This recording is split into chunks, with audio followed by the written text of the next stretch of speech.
ಎಲ್ಲ ಧ್ಯಾನ ಮಿತ್ರರಿಗೆ ಈ ದಿನದ ಆಧ್ಯಾತ್ಮಿಕ ಶಿಬಿರಕ್ಕೆ ಸ್ವಾಗತ. ಆತ್ಮಾಯಣದ ಪ್ರಯಾಣದಲ್ಲಿ ಪಿತಾಮಹ ಬ್ರಹ್ಮರ್ಷಿ ಪತ್ರಿಜಿ ಅವರು ಮತ್ತು ಈ ಒಂದು ಜ್ಞಾನವನ್ನು ಕೊಡುವ ಮಾಸ್ಟರ್ಸ್ ನ ಇನ್ವೈಟ್ ಮಾಡೋಣ. ಸೂಕ್ಷ್ಮ ಸ್ಥೂಲ ರೂಪಗಳಲ್ಲಿ ಇರುವ ಎಲ್ಲಾ ಗುರುಗಳಿಗೆ ನನ್ನ ಪಾದಾಭಿವಂದನೆಗಳು ತಿಳಿಸ್ತಾ ಇದ್ದೀನಿ. ಎಷ್ಟೋ ಜ್ಞಾನವನ್ನು ತಿಳಿಯುತ್ತಾ ಈ ಒಂದು 12ನೇ ದಿನ ಮತ್ತಿಷ್ಟು ಪ್ರಶ್ನೋತ್ತರಗಳ ಮೂಲಕ ನಾವು ಜ್ಞಾನವನ್ನು ತಿಳಿಯೋಣ. ನಿನ್ನೆ ಸ್ವಲ್ಪ ಪ್ರಶ್ನೆಗಳು ಪೀಟರ್ ಅವರು ಕೇಳ್ತಾ ಇದ್ದಾರೆ, ಆಚಾರ್ಯ ಅವರು ಅದಕ್ಕೆ ಉತ್ತರ ಕೊಡ್ತಾ ಇದ್ದಾರೆ. ಎಷ್ಟೋ ಕ್ವಶನ್ಸ್ ಅನ್ನು ಕೇಳ್ತಾ ಇದ್ರು. ಸ್ವರ್ಗ ನರಕದ ಬಗ್ಗೆ, ಜಂತು ಜೀವನ ಮಾನವ ಜೀವನ ಆಸ್ಟ್ರಲ್ ತಲನಲ್ಲಿ ಏನು ವ್ಯತ್ಯಾಸ ಅಂತ,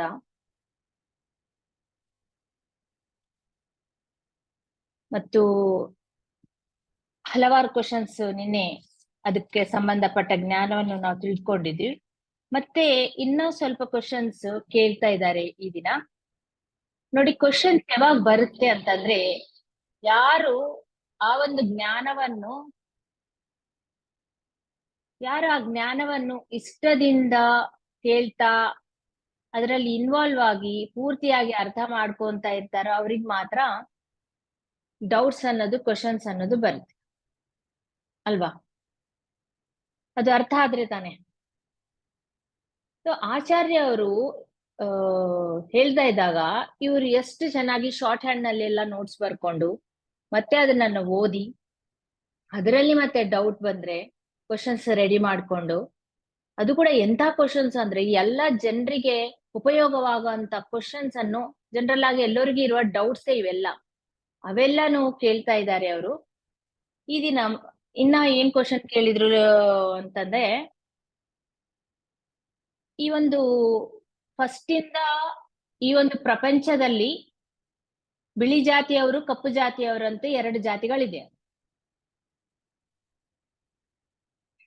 ಯಾವಾಗೂ ಈ ಬಿಳಿ ಜಾತಿಯವರು, ಬಿಳಿ ಬಣ್ಣದಲ್ಲಿ ಇರೋರು ಈ ಕಪ್ಪು ಬಣ್ಣದಲ್ಲಿ ಇರೋರ್ನ ಕೀಳಾಗಿ ನೋಡೋದು ಒಂದು ಅಭ್ಯಾಸ.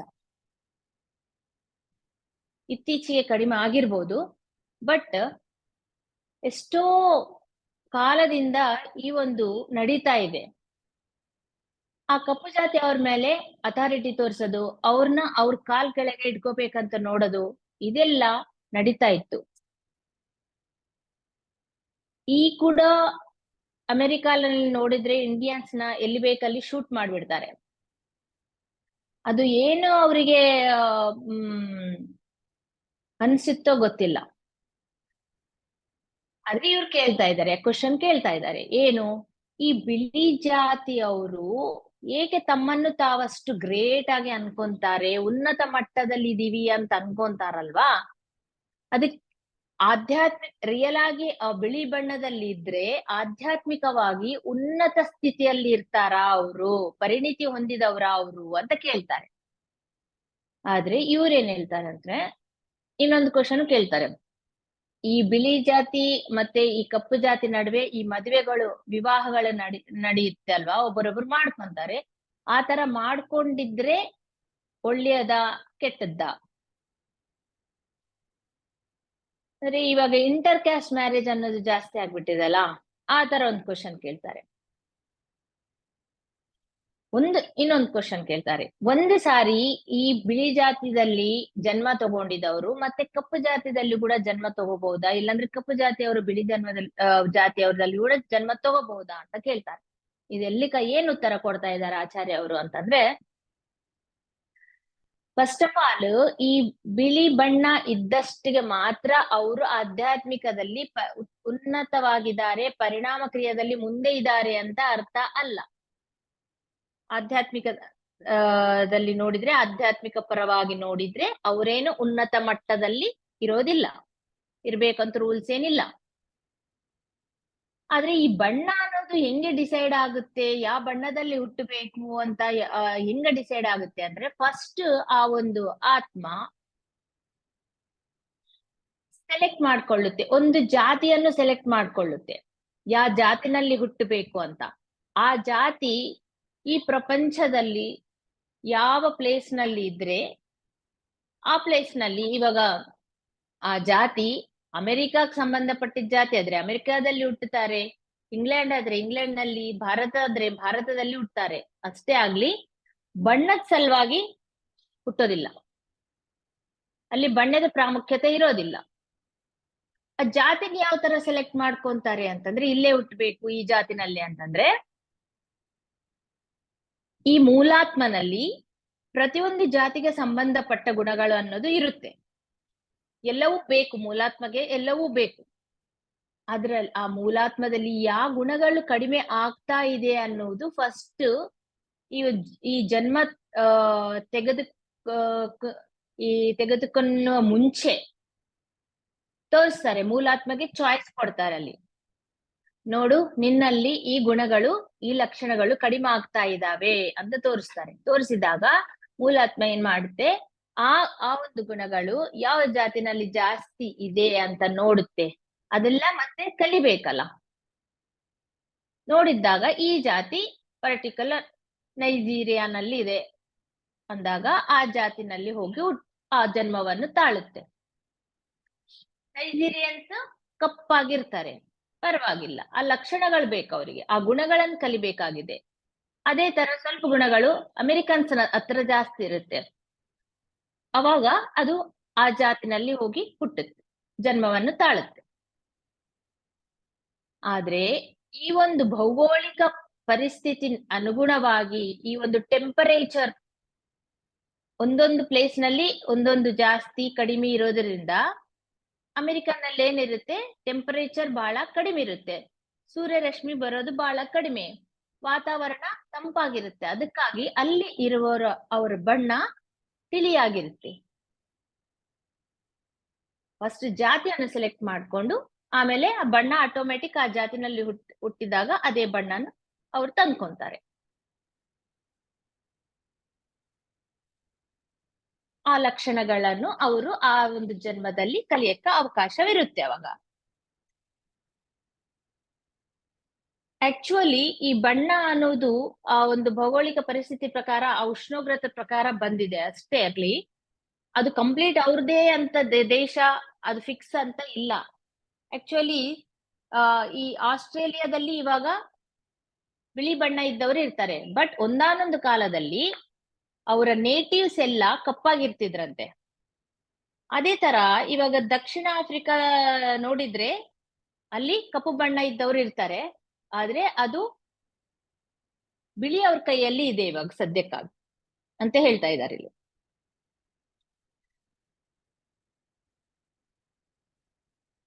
ಆದ್ರೆ ಜಾಸ್ತಿ ಉನ್ನತಿ ಹೊಂದಿರುವ ಆತ್ಮಗಳನ್ನು ಹೆಚ್ಚಾಗಿ ಈ ಒಂದು ವೆಸ್ಟರ್ನ್ ಕಂಟ್ರೀಸ್ ನಲ್ಲಿ ಹುಟ್ಟುವಾಗ ಅದು ಜನ್ಮ ತಗೊಳ್ಳಲು ಕಳ್ಸಿದಾರಂತೆ. ಯಾಕೆ ಅಂತಂದ್ರೆ ಈ ವೆಸ್ಟರ್ನ್ ಕಲ್ಚರ್, ವೆಸ್ಟರ್ನ್ ಕಂಟ್ರೀಸ್ ಅವರು ಜಾಸ್ತಿ ಪ್ರಗತಿಯನ್ನು ಹೊಂದಬೇಕು ಅಂತ ಹಂಬಲದಿಂದ ಇರ್ತಾರಂತೆ. ಅವರು ಯಾವುದೇ ಆಗ್ಲಿ ಬೇಗ ಫಾಸ್ಟ್ ಆಗಿ ಗ್ರೋತ್ ಆಗ್ಬೇಕು ಅಂತ ಹಂಬಲದಿಂದ ಅವರು ಅದಕ್ಕೆ ಪ್ರಾಮುಖ್ಯತೆಯನ್ನು ಕೊಡ್ತಾರೆ. ಅದಕ್ಕಾಗಿ ಜಾಸ್ತಿ ವೃದ್ಧಾತ್ಮಗಳನ್ನು ಅಲ್ಲಿ ಕಳ್ಸಲಾಗುತ್ತೆ, ಅಲ್ಲಿ ಜನ್ಮ ತಾಳಲು ಕಳ್ಸಲಾಗ್ತಿತ್ತು ಇಷ್ಟು ಈ ಹಿಂದಿನ ಕಾಲದಲ್ಲಿ.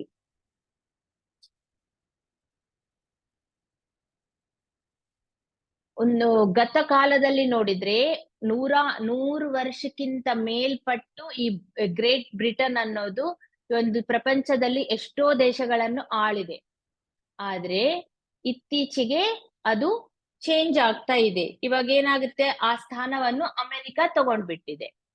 ಅದೇ ತರಹ ಈ ಪ್ರತಿಯೊಂದು ಜಾತಿಗೆ ಅದರ ಉದ್ಧಾರಗೋಸ್ಕರ ಇಷ್ಟಿಷ್ಟು ಜನ ವೃದ್ಧಾತ್ಮಗಳು ಇರ್ಬೇಕು, ಈ ಜಾತಿನಲ್ಲಿ ಇಷ್ಟಿಷ್ಟು ಜನ ಪರಿಣಿತಿ ಹೊಂದಿದ ವೃದ್ಧಾತ್ಮಗಳು ಇರ್ಬೇಕು ಅಂತ ಒಂದು ರೂಲ್ ಇರುತ್ತಂತೆ. ಅಂದ್ರೆ ಆ ಒಂದು ಕೋಟ ಏಕೆ ಅಂತಂದ್ರೆ ಆ ಒಂದು ಜಾತಿಯನ್ನು ಉದ್ಧಾರ ಮಾಡೋಗೋಸ್ಕರ, ಮುಂದೆ ನಡ್ಸೆಗೋಸ್ಕರ ಪ್ರತಿಯೊಂದು ಜಾತಿಗೆ ಒಂದು ಕೋಟ ಇರುತ್ತೆ.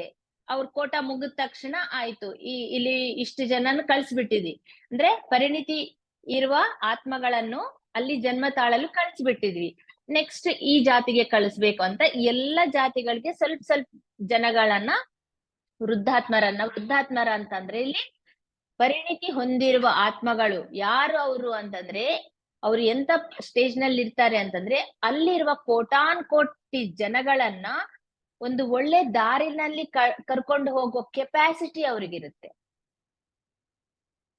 ಒಂದು ಆಧ್ಯಾತ್ಮಿಕ ದಾರಿಯಲ್ಲಿ ಕರ್ಕೊಂಡು ಹೋಗ್ತಾ ಇರ್ತಾರೆ. ಅಂತ ಒಂದು ವೃದ್ಧಾತ್ಮಗಳ ಅಲ್ಲಿ ಜನ್ಮ ತಾಳ್ಬೇಕು ಅಂತ ಎಲ್ಲ ಪ್ರಪಂಚದಲ್ಲಿ ಎಲ್ಲಾ ಕಡೆ ಸ್ವಲ್ಪ ಸ್ವಲ್ಪ ಸ್ವಲ್ಪ ಸ್ವಲ್ಪ ಜನರನ್ನು ಅಲ್ಲಿ ಜನ್ಮ ತಾಳಗೋಸ್ಕರ ಕಳಿಸ್ತಾರೆ. ಪ್ರತಿಯೊಂದು ಜಾತಿಗೆ ಈ ಅನುಭವಜ್ಞರಾದ ವೃದ್ಧಾತ್ಮಗಳು ಅವರ ಅವಶ್ಯಕತೆ ಇರುತ್ತೆ, ಕಂಪಲ್ಸರಿ ಇರುತ್ತೆ. ಆದ್ರೆ ಇಂಡಿಯಾ ಅನ್ನೋದು, ಭಾರತ ದೇಶ ಮಾತ್ರ ಬಹಳ ಸಂಸ್ಕೃತಿನಲ್ಲಿ ಸನಾತನವಾಗಿ ಇದೆ. ಸನಾತನ ಸಂಸ್ಕೃತಿ ಅನ್ನೋದು ಭಾರತ ದೇಶಕ್ಕೆ ಇದೆ. ಇನ್ನು ಈ ಆಧ್ಯಾತ್ಮಿಕ ಪುರೋಗತಿ ಬಗ್ಗೆ ಜಾಸ್ತಿ ಯೋಚನೆ ಮಾಡುವ ದೇಶ ಯಾವುದು ಅಂತಂದ್ರೆ ಅದು ಭಾರತ ದೇಶ. ಇಡೀ ಪ್ರಪಂಚದಲ್ಲೇ ನೋಡಿದ್ರೆ ಈ ಆಧ್ಯಾತ್ಮಿಕ ಪುರೋಗತಿ, ವೆಸ್ಟರ್ನ್ ಕಂಟ್ರೀಸ್ ನಲ್ಲಿ ಬೇರೆ ತರ ಪುರೋಗತಿ ಜಾಸ್ತಿ ಇರುತ್ತೆ, ಪ್ರಾಪಂಚಿಕದ ಪುರೋಗತಿ ಜಾಸ್ತಿ ಇರುತ್ತೆ, ಸೈನ್ಸ್ ಅಂಡ್ ಟೆಕ್ನಾಲಜಿ ಜಾಸ್ತಿ ಇರುತ್ತೆ. ಆದ್ರೆ ಭಾರತ ದೇಶದಲ್ಲಿ ಆಧ್ಯಾತ್ಮಿಕ ಪುರೋಗತಿ ಬಗ್ಗೆ ಯೋಚನೆ ಮಾಡೋರು ಜಾಸ್ತಿ. ಅದ್ರ ಕಡೆನೆ ನಮ್ಮ ಈ ಒಂದು ಟ್ರಾವೆಲಿಂಗ್ ಅನ್ನೋದು ನಡೀತಾ ಇರುತ್ತೆ. ಅದಕ್ಕಾಗಿ ಈ ಒಂದು ಭಾರತ ದೇಶದಲ್ಲಿ ಎಷ್ಟೋ ಜನ ಮಹಾತ್ಮರು, ವೃದ್ಧಾತ್ಮರು, ಉನ್ನತಾತ್ಮಗಳು, ಆಧ್ಯಾತ್ಮಿಕವಾಗಿ ಪುರೋಗತಿ ಹೊಂದಿದವರು ಎಲ್ಲರೂ ಜಾಸ್ತಿ ಜನ ಜನ್ಮವನ್ನು ತಾಳಿದ್ದಾರೆ. ಆದ್ರೆ ಅಷ್ಟೇ ಲಕ್ಷಾಂತರ ಜನ ಬಾಲಾತ್ಮರಿದ್ದಾರೆ, ಉನ್ನತಿ ಹೊಂದಲಾರದವರಿದ್ದಾರೆ. ಅವ್ರನ್ನೆಲ್ಲ ಇವರು ಒಂದು ಲೀಡ್ ಆಗಿ ತಗೊಂಡು ಮುಂದಕ್ಕೆ ನಡೆಸ್ಬೇಕಂತ ಇವರು ಇಲ್ಲಿ ಜನ್ಮವನ್ನು ತಾಳ್ತಾರೆ. ಇಲ್ಲಿ ಏನ್ ಹೇಳ್ತಾ ಇದ್ದಾರೆ ಅಂತಂದ್ರೆ, ಮುಂದೆ ಮುಂದೆ ಈ ಒಂದು ಪ್ರಪಂಚ ದೇಶಗಳನ್ನೇ ಈ ಒಂದು ಭಾರತ ದೇಶ ಅನ್ನೋದು ಆಧ್ಯಾತ್ಮಿಕದಲ್ಲಿ ಮುಂದೆ ನಡೆಸುತ್ತೆ ಅಂತ ಹೇಳ್ತಾ ಇದ್ದಾರೆ. ಇದು ಯಾವಾಗ ಹೇಳಿದ್ದು ಮಾತು? ಇದೆಲ್ಲ ನಡೆದಿದ್ದು ಸ್ಟೋರಿ ಯಾವಾಗ? 47 ಯಾ 48 ಟೈಮ್ ನಲ್ಲಿ ನಡೆದಿದ್ದು. ಈ ಬುಕ್ ಪ್ರಿಂಟ್ ಆಗಿದ್ದು 2006. ಅವಾಗೇ ಹೇಳಿದ್ರು ಇವರು, ನೆಕ್ಸ್ಟ್ ಒಂದು ಶತಾಬ್ದದಲ್ಲಿ ಬರುವ ಒಂದು ಶತಾಬ್ದದಲ್ಲಿ ಭಾರತ ದೇಶ ಪ್ರಪಂಚ ದೇಶಗಳನ್ನು ಮುಂದಕ್ಕೆ ನಡೆಸುತ್ತೆ ಆಧ್ಯಾತ್ಮಿಕದಲ್ಲಿ ಅಂತ ಆ ವಿಷಯ ಆಚಾರ್ಯ ಅವರು ಆವಾಗೆ ಪೀಟರ್ಗೆ ಹೇಳಿದ್ದಾರೆ. ಅದು ಇವಾಗ ಸ್ಟಾರ್ಟ್ ಆಗಿದೆ, ನಾವು ನೋಡ್ತಾ ಇರ್ತೀವಿ ಅಲ್ವಾ. ನೆಕ್ಸ್ಟ್ ಕ್ವಶನ್ ಏನು? ಈ ಜಾತಿಗಳ ಮಧ್ಯೆ ವಿವಾಹ ನಡಿಬಹುದಾ, ಆತರ ಮಾಡ್ಕೋಬಹುದಾ ಅಂತಂದ್ರೆ ಅದು ಕಂಪ್ಲೀಟ್ಲಿ ಒಂದು ಪರ್ಸನಲ್ ಕ್ವಶನ್. ಅದು ಅಂದ್ರೆ ಅವ್ರವ್ರ ಜೀವನದ ಮೇಲೆ ಡಿಪೆಂಡ್. ಅದು ಅವ್ರವ್ರು ಪರ್ಟಿಕ್ಯುಲರ್ ಅವ್ರ ಜೀವನ. ಇವಾಗ ಒಂದು ಪುರುಷ ಒಂದು ಸ್ತ್ರೀ ಇದ್ರೆ ಅವರೊಂದು ಇಂಡಿವಿಜುವಲ್ ಲೈಫ್, ಅವ್ರದ್ದೇನ್ ಪ್ರೈವೇಟ್ ಲೈಫ್ ಇರ್ತದ, ಅದನ್ನ ನಾವು ನೋಡಿ ಹೇಳ್ಬಹುದು ಅದು ಏನು ಅಂತ. ಈಗ ಫಸ್ಟ್ ಒಬ್ರು ಕಪಲ್ ಇರುತ್ತೆ ಅನ್ಕೊಳ್ರಿ, ಗಂಡ ಹೆಂಡತಿ ಇರ್ತಾರೆ. ಅವರು ಈ ಜನ್ಮದಲ್ಲಿ ಒಂದೇ ಗಂಡ ಹೆಂಡತಿ ಆಗಿದ್ದಾರೆ. ನೆಕ್ಸ್ಟ್ ಜನ್ಮದಲ್ಲಿ ಬೇರೆ ಬೇರೆ ಜಾತಿಗಳಲ್ಲಿ ಹುಟ್ಟಿದರು. ಒಬ್ರು ಬಿಳಿ ಜಾತಿ, ಒಬ್ರು ಕಪ್ಪು ಜಾತಿನಲ್ಲಿ ಹುಟ್ಟಿದ್ರು. ಅವ್ರ ನಡುವೆ ಇರುವ ಆಕರ್ಷಣ ಜಾಸ್ತಿ ಇದ್ರೆ ಮತ್ತೆ ಅವರು ಈ ಒಂದು ಜನ್ಮದಲ್ಲಿ ಕೂಡ ಮದ್ವೆ ಆಗ್ತಾರ. ಅವಾಗ ಜಾತಿಗಳು ಬೇರೆ ಆಗ್ಬಹುದು. ಆದ್ರೂ ಅದು ಅವರಿಗೆ ಲಾಭದಾಯಕವಿದ್ರೆ ಓಕೆ, ಅದೇ ತರ ಆದ್ರೂ ಕೂಡ ನಡೆಯುತ್ತೆ. ಬಟ್ ನನ್ನ ಪ್ರಕಾರ, ಇಲ್ಲಿ ಆಚಾರ್ಯ ಅವರು ಹೇಳ್ತಾರೆ, ನನ್ನ ಪ್ರಕಾರ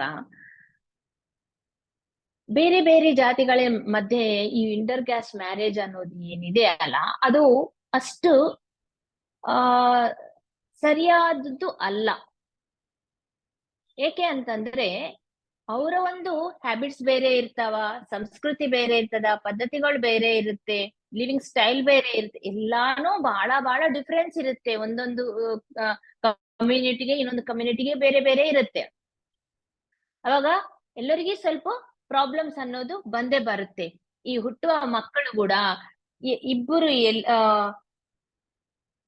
ತಾವು ಈ ತರ ಸಂಕರ ಜಾತಿನಲ್ಲಿ ಹುಟ್ಟಿದಿವಲ್ಲ ಅಂತ ಒಂಥರ ಫೀಲ್ ಆಗ್ತಾ ಇರ್ತಾರೆ. ಎಲ್ಲಿ ಒಂದು ಕಂಫರ್ಟ್ ಅನ್ನೋದು ಅವರಿಗೆ ಇರೋದಿಲ್ಲ ಅಂತ ಹೇಳ್ತಾರೆ.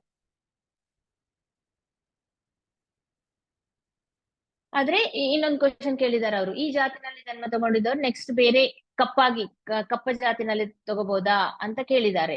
ಇವಾಗ ಬಿಳಿ ಜಾತಿನಲ್ಲಿದ್ದವರು ಈ ಕಪ್ಪ ಜಾತಿ ಅವ್ರನ್ನ ಕೀಳಾಗಿ ನೋಡಿ ಅವ್ರ ಮೇಲೆ ಅಥಾರಿಟಿ ಮಾಡಿ ಅವ್ರನ್ನ ಡಾಮಿನೇಟ್ ಮಾಡಿ ಅವ್ರ ಕೆಳಗಡೆ ಇಟ್ಕೋಬೇಕು ಅಂತ ಅವ್ರ ಉನ್ನತಿಗೆ ಯಾವಾಗ ಅಡ್ಡಿ ಆಗ್ತಾರೋ ಅವಾಗ ನೆಕ್ಸ್ಟ್ ಜನ್ಮದಲ್ಲೇ ಅವರು ಕಪ್ಪು ಜಾತಿನಲ್ಲಿ ಹುಟ್ತಾರಂತೆ ಈ ಬಿಳಿ ಜಾತಿಯವರು. ಏಕೆ ಅಂತಂದ್ರೆ ಅವಾಗ ಅವ್ರಿಗೆ ಸಹನ ಅವಗಾಹನೆ ಅನ್ನೋದು ಇರೋದಿಲ್ಲ. ಆ ಎರಡು ಗುಣಗಳು ಕಲಿಬೇಕಂತ ಅವ್ರು ಆ ಜಾತಿನಲ್ಲಿ ಹುಟ್ಟಬೇಕಾಗುತ್ತೆ. ಇವ್ರಿಗೆ ಏನ್ ವ್ಯಥೆಯನ್ನು ಕೊಟ್ಟಿದಾರೋ ಅದು ಅವ್ರು ಪಡಿಬೇಕಲ್ವಾ. ಒಂದು ಸಹನೆಯನ್ನು ಇವ್ರು ಅವನ ಟಾರ್ಚರ್ ಮಾಡ್ತಾ ಇರುವಾಗ ಇವ್ರು ಸಹನೆಯನ್ನು ತೋರಿಸಿದಾರೆ, ಅವ್ರ ಅರ್ಥ ಮಾಡ್ಕೊಂಡಿದ್ದಾರೆ. ಅದೇ ಎರಡು ಗುಣಗಳನ್ನು ಇವ್ರು ಕಲಿಬೇಕಾಗುತ್ತೆ ಬಿಳಿ ಜಾತಿಯವರು. ಅದಕ್ಕಾಗಿ ಸಹನೆ ಮತ್ತು ಅವಗಾಹನೆಯನ್ನು ಕಲಿಯೋಗೋಸ್ಕರ ಆ ಒಂದು ಜಾತಿನಲ್ಲಿ ಕಪ್ಪು ಜಾತಿನಲ್ಲಿ ಹುಟ್ಟಬೇಕಾಗುತ್ತೆ. ಈ ತರ ಎಷ್ಟೋ ಇವು ಪಾಸಿಬಿಲಿಟೀಸ್ ಅನ್ನೋದು ಇರುತ್ತೆ. ಅದು ಒಬ್ರೊಬ್ಬರ ಲೈಫ್ ಮೇಲೆ ಡಿಪೆಂಡ್. ಅದು ಹೌದು ಅಲ್ಲ ಅಂತ ಕೂಡ ಕರೆಕ್ಟ್ ಆಗಿ ಆನ್ಸರ್ ಹೇಳಾಕ ಬರಲ್ಲ ಅಂತ ಹೇಳಿದ್ರು. ಸೊ ಇವಾಗ ನೆಕ್ಸ್ಟ್ ಕ್ವಶನ್ ಏನ್ ಕೇಳ್ತಾ ಇದ್ದಾರೆ ಅಂತಂದ್ರೆ, ಇದು ನಮ್ಮೆಲ್ಲರಿಗೂ ಆಲ್ಮೋಸ್ಟ್ ಅಲ್ಲಿ ಗೊತ್ತಿದ್ದು, ಬಟ್ ಇದು ಎಲ್ಲರಿಗೂ ಬೇಕಾಗಿರೋದು ಕೂಡ. ಆತ್ಮಹತ್ಯೆ ಮಾಡ್ಕೊಂಡಿರುವ ಆ ವ್ಯಕ್ತಿ ಅವನ ಪರಿಸ್ಥಿತಿ ಏನಾಗುತ್ತೆ?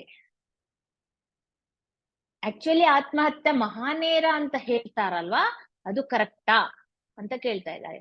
ಅವನ ಪರಿಸ್ಥಿತಿ ಏನಾಗುತ್ತೆ? ಆತ್ಮಹತ್ಯೆ ಮಾಡ್ಕೊಂಡಿದ್ದವನ ಪರಿಸ್ಥಿತಿ, ಅವನ್ ಎಲ್ಲಿಗೆ ಹೋಗ್ತಾನೆ, ಮತ್ತೆ ಅದು ಕರೆಕ್ಟಾ ಅಲ್ವಾ ಅಂತಂದ್ರೆ, ಆಕ್ಚುಲಿ ಈ ಪ್ರಾಣ ತೆಕ್ಕೊಳ್ಳೋದು ತನ್ನಷ್ಟಕ್ಕೆ ತಾನು ಅನ್ನೋದು ಕೇವಲ ನೇರ ಒಂದೇ ಅಲ್ಲ, ಅದು ಬಹಳ ಬಹಳ ಬುದ್ಧಿಹೀನವಾದ ಕೆಲಸ ಅಂತ ಕ್ಲಿಯರ್ ಕಟ್ ಹೇಳ್ತಾ ಇದ್ದಾರೆ. ಏಕೆ? ರೀಸನ್ ಏನು ಅಂತಂದ್ರೆ, ಆಕ್ಚುಲಿ ನಮ್ಗೇನ್ ಕಷ್ಟ ಆತ್ಮಹತ್ಯೆ ಹೇಗ್ ಮಾಡ್ಕೊಂತಾರೆ? ಆ ಕಷ್ಟಗಳಾಗ್ಲಿ ಅವ್ರಿಗೆ ಬಂದ ಆಟಂಕಗಳಾಗ್ಲಿ ಅದು ಅವ್ರಿಗೆ ಅದನ್ನ ಸಾಲ್ವ್ ಮಾಡಾಕ ಆಗಲ್ಲ, ಆ ಕೆಪಾಸಿಟಿ ಇಲ್ಲ, ಇನ್ನು ನಾವು ಬದುಕಕ್ ಆಗಲ್ಲ ಅಂದಾಗ ಅವ್ರು ಆತ್ಮಹತ್ಯೆಯನ್ನು ಮಾಡ್ಕೊಂತಾರೆ. ಆದ್ರೆ ಅದೇನಾಗುತ್ತೆ, ಆ ಕಷ್ಟಗಳನ್ನು ಬಿಟ್ಟು ಅವರು ಓಡೋಗ್ತಾ ಇದ್ದಾರೆ, ಎಸ್ಕೇಪ್ ಆಗ್ತಾ ಇದ್ದಾರೆ ಅದರಿಂದ. ಆದ್ರೆ ಅದು ಪರಿಷ್ಕಾರ ಅಲ್ಲ, ಅದು ಪರಿಷ್ಕಾರ ಅಲ್ಲೇ ಅಲ್ಲ. ಅದನ್ನ ಫೇಸ್ ಮಾಡ್ಲೇಬೇಕು, ಅದರಿಂದ ಹೊರಗ್ ಬರ್ಲೇಬೇಕು, ಅದರಿಂದ ಏನ್ ಕಲಿಬೇಕು ಗುಣ ಅನ್ನೋದು ಕಲಿಬೇಕು. ಇಲ್ಲಾಂದ್ರೆ ಏನಾಗುತ್ತೆ ಅಂದ್ರೆ ಸೇಮ್ ಅವೇ ಕಷ್ಟಗಳು ಮತ್ತೆ ಮುಂದೆ ಜನ್ಮದಲ್ಲಿ ಬಂದೇ ಬರುತ್ತೆ. ಏಕೆ ಅಂತಂದ್ರೆ ಆ ಒಂದು ಆತ್ಮ ಆ ಒಂದು ಆತ್ಮಕ್ಕೆ ಬೇಕಾಗಿ ಆ ಪ್ರಗತಿಗೆ ಬೇಕಾಗಿರೋ ಮಾತ್ರ ಅದು ತಂದ್ಕೊಂಡಿರುತ್ತೆ. ಅದು ಯಾವಾಗ ಅದು ದಾಟಂಗಿಲ್ಲನೋ ಅದು ಒಂದು ಸ್ಟೆಪ್ ಕೂಡ ಪುರೋಗತಿ ಅನ್ನೋದು ಆ ಆತ್ಮ ಒಂದಕ್ಕೆ ಸಾಧ್ಯವಿಲ್ಲ. ಪುರೋಗತಿ ನಿಂತು ಬಿಡುತ್ತೆ, ಅವು ದಾಟವರೆಗೂ ನಿಂತು ಬಿಡುತ್ತೆ. ನೆಕ್ಸ್ಟ್ ಜನ್ಮದಲ್ಲಿ ಮತ್ತೆ ಅವೇ ಬರುತ್ತೆ, ಮತ್ತೆ ದಾಟಿಲ್ಲ ಅಂದ್ರೆ ಮತ್ತೆ ಅಲ್ಲಿಗೆ ಪುರೋಗತಿ ಅನ್ನೋದು ನಿಂತು ಬಿಡುತ್ತೆ. ಪುರೋಗತಿ ಅಂತಂದ್ರೆ ಏನು ಆಕ್ಚುಲಿ ಅಂತಂದ್ರೆ, ಈ ಪ್ರಪಂಚದಲ್ಲಿ ಇರುವ ಪ್ರತಿಯೊಂದು ಗುಣ ಆಗ್ಲಿ ಲಕ್ಷಣ ಆಗ್ಲಿ ಪ್ರತಿಯೊಂದು ಕಲಿತಾನೆ ಆತ್ಮ ಅನ್ನೋದು ಉನ್ನತ ಸ್ಥಾನಕ್ಕೆ ಹೋಗೋದು, ಎದುರೋದು ಅಂತ ಹೇಳ್ತಾರೆ. ಅದನ್ನೇ ನೀನ್ ಮಾಡಿಲ್ಲ ಅಂತಂದ್ರೆ ಅಲ್ಲಿಗೆ ನೀನ್ ಪುರೋಗತಿ ಅನ್ನೋದು ಸ್ಟಾಪ್ ಆಗುತ್ತೆ. ಇನ್ನೊಂದು ನೆಕ್ಸ್ಟ್ ಜನ್ಮದಲ್ಲಿ ಅದು ಕಂಪಲ್ಸರಿ ಮತ್ತೆ ಅದು ದಾಟ್ಲೇಬೇಕು. ಅದಕ್ಕಾಗಿ ಅಂತಹ ಪರಿಸ್ಥಿತಿಗಳೇ ಮತ್ತೆ ನಿನ್ಗೆ ಬರುತ್ತೆ. ಮತ್ತೆ ಏನ್ ಯೂಸ್ ಆಯ್ತು ಆತ್ಮಹತ್ಯೆ ಮಾಡ್ಕೊಂಡು? ಆಕ್ಚುಲಿ ಪ್ರತಿಯೊಂದು ಆತ್ಮ ತನಗೆ ಎಷ್ಟು ಕಷ್ಟಗಳು ಅನುಭವಿಸಲು ಕೆಪಾಸಿಟಿ ಇದೆನೋ ಅಷ್ಟೇ ತಂದ್ಕೊಳ್ಳುತ್ತೆ, ಅದಕ್ಕಿಂತ ಜಾಸ್ತಿ ತಂದ್ಕೊಳ್ಳೋದಿಲ್ಲ. ಆ ಒಂದು ಅವಗಾಹನೆ ಇರ್ಬೇಕು ಎಲ್ಲರಿಗೂ. ಅವಾಗ ಈ ಅವಗಾಹನೆ ಇದ್ದಾಗ, ಓಹೋ ನಾನು ಪೂರ್ತಿ ಅತಿಯಾದ ಕಷ್ಟ ಏನ್ ತಂದ್ಕೊಂಡಿಲ್ಲ, ಇದು ನಾನು ದಾಟ್ಬಹುದು ಅನ್ನೋ ಒಂದು ಜ್ಞಾನ ಅವರಿಗೆ ಇರುತ್ತೆ.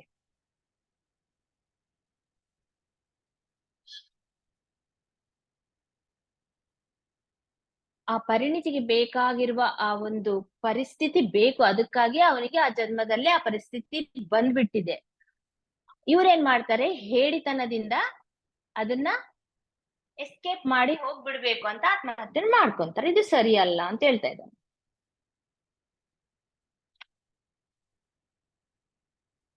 ಆದ್ರೆ ಅವ್ರು ಆತ್ಮಹತ್ಯೆ ಮಾಡ್ಕೊಂಡ ತಕ್ಷಣ ಅವರಿಗೆ ಗೊತ್ತಾಗುತ್ತೆ, ಅವ್ರು ಬಹಳ ಪಶ್ಚಾತ್ತಾಪ ಪಡ್ತಾರಂತೆ. ರೇ ತಪ್ಪು ಮಾಡ್ಬಿಟ್ನಲ್ಲ, ನಾನ್ ಮತ್ತೆ ಈ ಒಂದು ಭೌತಿಕ ಜೀವನಿಗೆ ಹೋಗ್ಬಿಡ್ಬೇಕು ಅಂತ ಬಹಳ ಅವರು ಟ್ರೈ ಮಾಡ್ತಾ ಇರ್ತಾರೆ. ಅದಕ್ಕಾಗಿ ಏನ್ ಮಾಡ್ತಾರೆ, ಅವ್ರು ಎಥ್ರಿಕ್ ಬಾಡಿಯನ್ನ, ಎಥ್ರಿಕ್ ಶರೀರವನ್ನ ಎಷ್ಟು ಹೇಳಿದ್ರು ಕೂಡ ಬಿಡಿಸ್ಕೊಂಬಂಗಿಲ್ಲ. ಅದು ಬಿಟ್ಬಿಟ್ರೆ ಮತ್ತೆ ಸೂಕ್ಷ್ಮ ದೇಹ ಹೊರಗೆ ಬಂದ್ಬಿಡುತ್ತೆ. ಅದು ಸೂಕ್ಷ್ಮ ಲೋಕಕ್ಕೆ ಹೋಗ್ಬಿಡ್ಬೇಕಲ್ಲ, ಅದು ಹೋಗೋದು ಅವ್ರಿಗೆ ಇಷ್ಟ ಇಲ್ಲ. ಇದೇ ಜೀವನದಲ್ಲಿ ಮತ್ತೆ ಅದೇ ಬಾಡಿನಲ್ಲಿ ಬರ್ಬೇಕು ಅಂತ ಟ್ರೈ ಮಾಡ್ತಿರ್ತಾರೆ, ಬಟ್ ಅದು ಸಾಧ್ಯ ಇಲ್ಲ. ಅದಕ್ಕಾಗಿ ಆ ಕಡೆ ಅವರು ಈ ಕಡೆ ಭೂತಲದಲ್ಲಿ ಇರಕ್ಕೆ ಸಾಧ್ಯ ಆಗಲ್ಲ, ಆ ಕಡೆ ಸೂಕ್ಷ್ಮ ಪ್ರಪಂಚದಲ್ಲಿ ಹೋಗಕ್ಕೂ ಸಾಧ್ಯ ಆಗಲ್ಲ. ಎರಡಕ್ಕ ಕೆಟ್ಟವರಾಗ್ಬಿಡ್ತಾರೆ ಅವರು.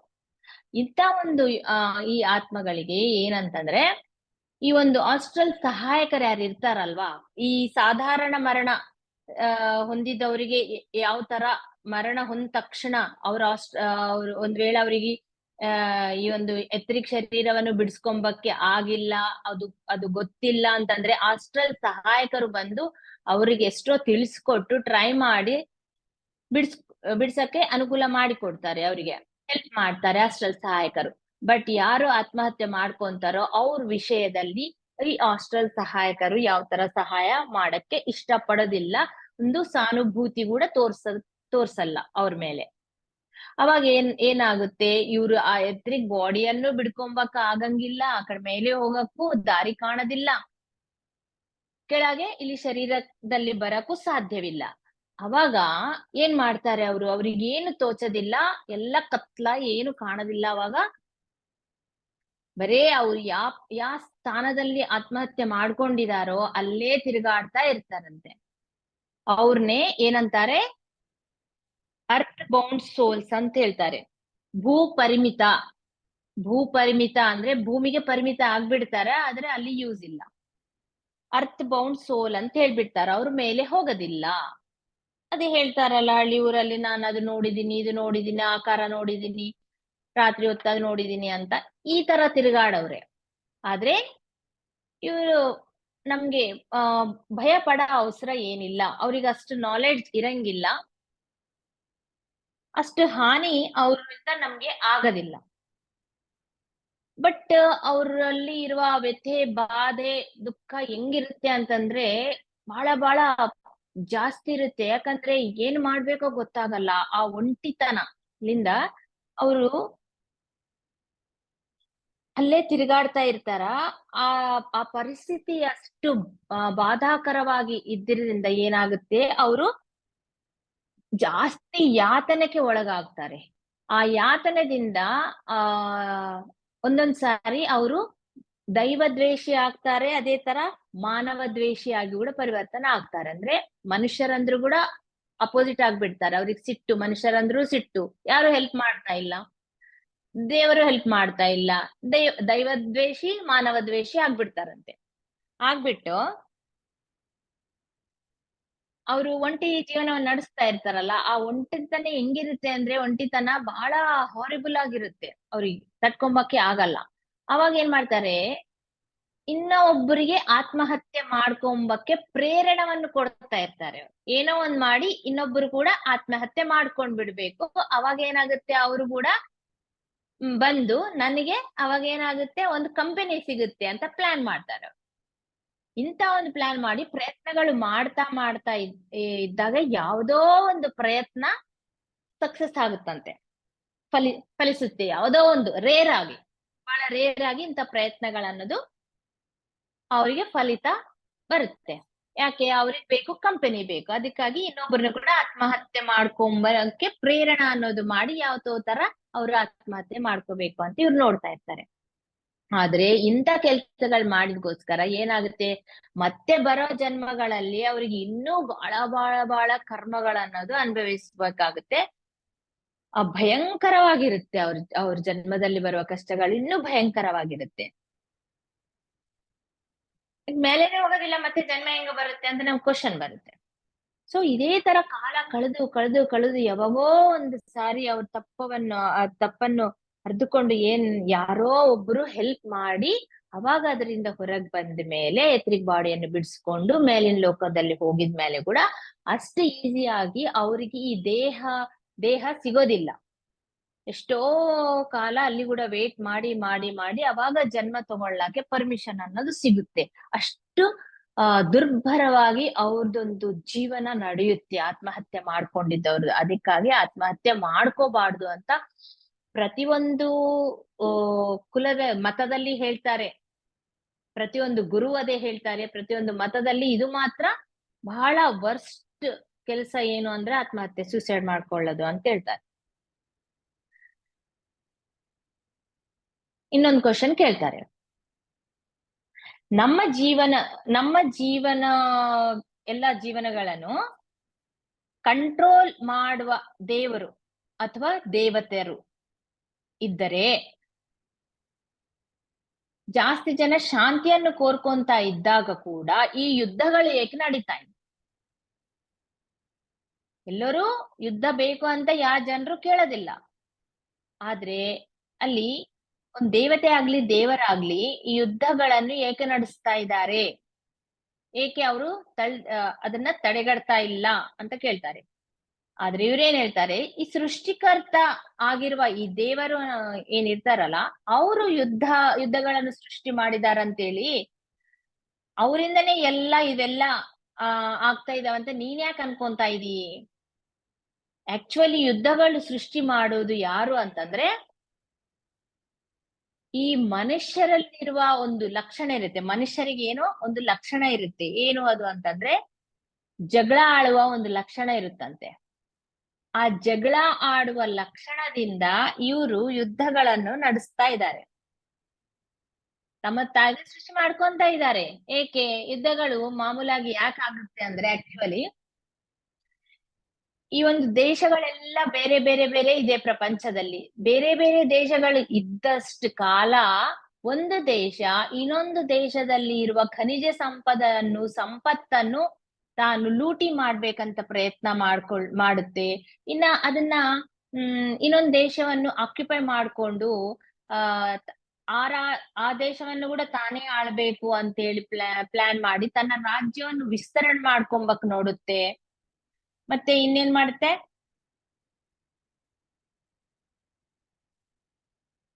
ಡಾಮಿನೇಟ್ ಮಾಡ್ಬೇಕು, ನಾನೇ ಈ ಒಂದು ಪ್ರಪಂಚದಲ್ಲಿ ದೊಡ್ಡಣ್ಣ ಆಗ್ಬೇಕು. ಈ ತರವೆಲ್ಲ ಎಲ್ಲಿ ಬರುತ್ತೆ? ಬೇರೆ ಬೇರೆ ದೇಶಗಳಿದ್ದಾಗ ಇವೆಲ್ಲ ಬಂದೇ ಬಿಡುತ್ತೆ. ನಾನು ಗ್ರೇಟ್ ಆಗ್ಬೇಕು, ನೀನು ಗ್ರೇಟ್ ಆಗ್ಬೇಕು, ಈ ತರ ಒಂದು ಬರುತ್ತೆ. ಆಕ್ಚುಲಿ ಎಲ್ಲಾ ಕಲ್ತು ಒಂದೇ ಇದ್ರೆ ಆ ಒಂದು ಪ್ರಾಬ್ಲಮೇ ಇರೋದಿಲ್ಲ ಅಂತ ಹೇಳ್ತಾ ಇದ್ದಾರೆ.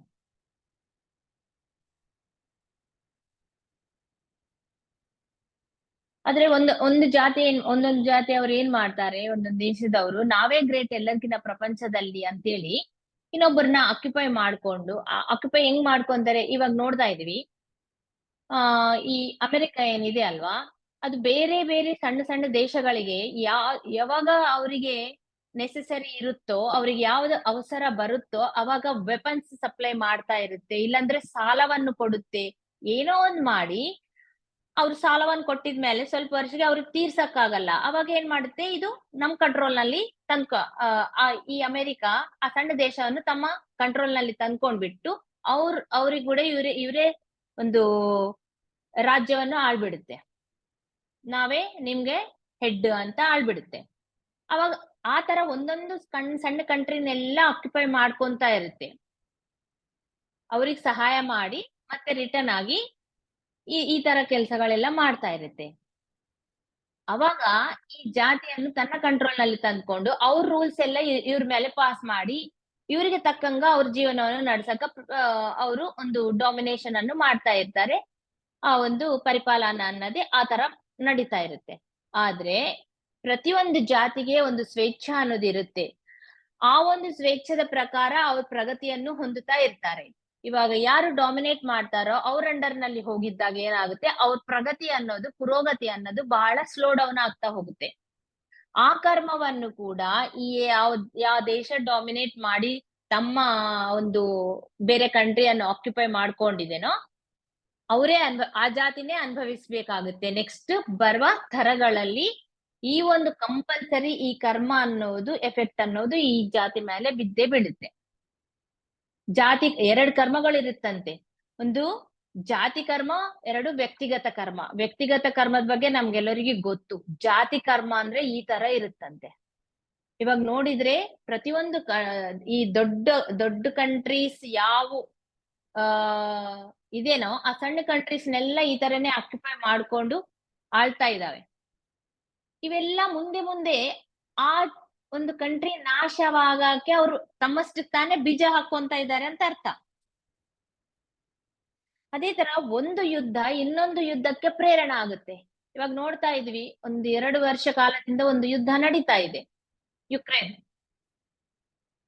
ನೆಕ್ಸ್ಟ್ ಇನ್ನೊಂದು ಯುದ್ಧ ಅದಕ್ಕೆ ಸ್ಟಾರ್ಟ್ ಆಯ್ತು. ಇವಾಗ ನೆಕ್ಸ್ಟ್ ಈ ಮುಸ್ಲಿಂ ಕಂಟ್ರೀಸ್ ಏನಿದೆ ಅಲ್ಲ, ಅಲ್ಲಿ ಯುದ್ಧ ಸ್ಟಾರ್ಟ್ ಆಯ್ತು. ಅದು ಒಂದು ಈ ಇಸ್ರಾಯೇಲ್ ಅಪೋಸಿಟ್ ಆಗಿ ಒಂದು ಕಂಟ್ರಿನ ಸೋಲಿಸಿದ್ರೆ ಇನ್ನೊಂದು ಕಂಟ್ರಿ ಎದ್ದು ಕೂಡ್ತಾ ಇದೆ. ಈ ತರ 3-4 ಕಂಟ್ರಿಯಿಂದ ಯುದ್ಧ ಅನ್ನೋದು ಇಸ್ರಾಯೇಲ್ ನಡೆಸ್ತಾ ಇದೆ. ಒಂದು ಯುದ್ಧದಿಂದ ಇನ್ನೊಂದು ಯುದ್ಧಕ್ಕೆ ಬುನಾದಿ ಆಗುತ್ತೆ, ಪ್ರೇರಣೆ ಆಗುತ್ತೆ. ಅದಕ್ಕಾಗಿ ಇದೆಲ್ಲ ನೀವೇ ಮಾನವರೇ ಮಾಡ್ಕೊಂತ ಇದ್ದೀರಿ, ಯಾವ ಸೃಷ್ಟಿಕರ್ತ ಮಾಡ್ತಾ ಇಲ್ಲ ಅಂತ ಹೇಳ್ತಾ ಇದ್ದಾರೆ.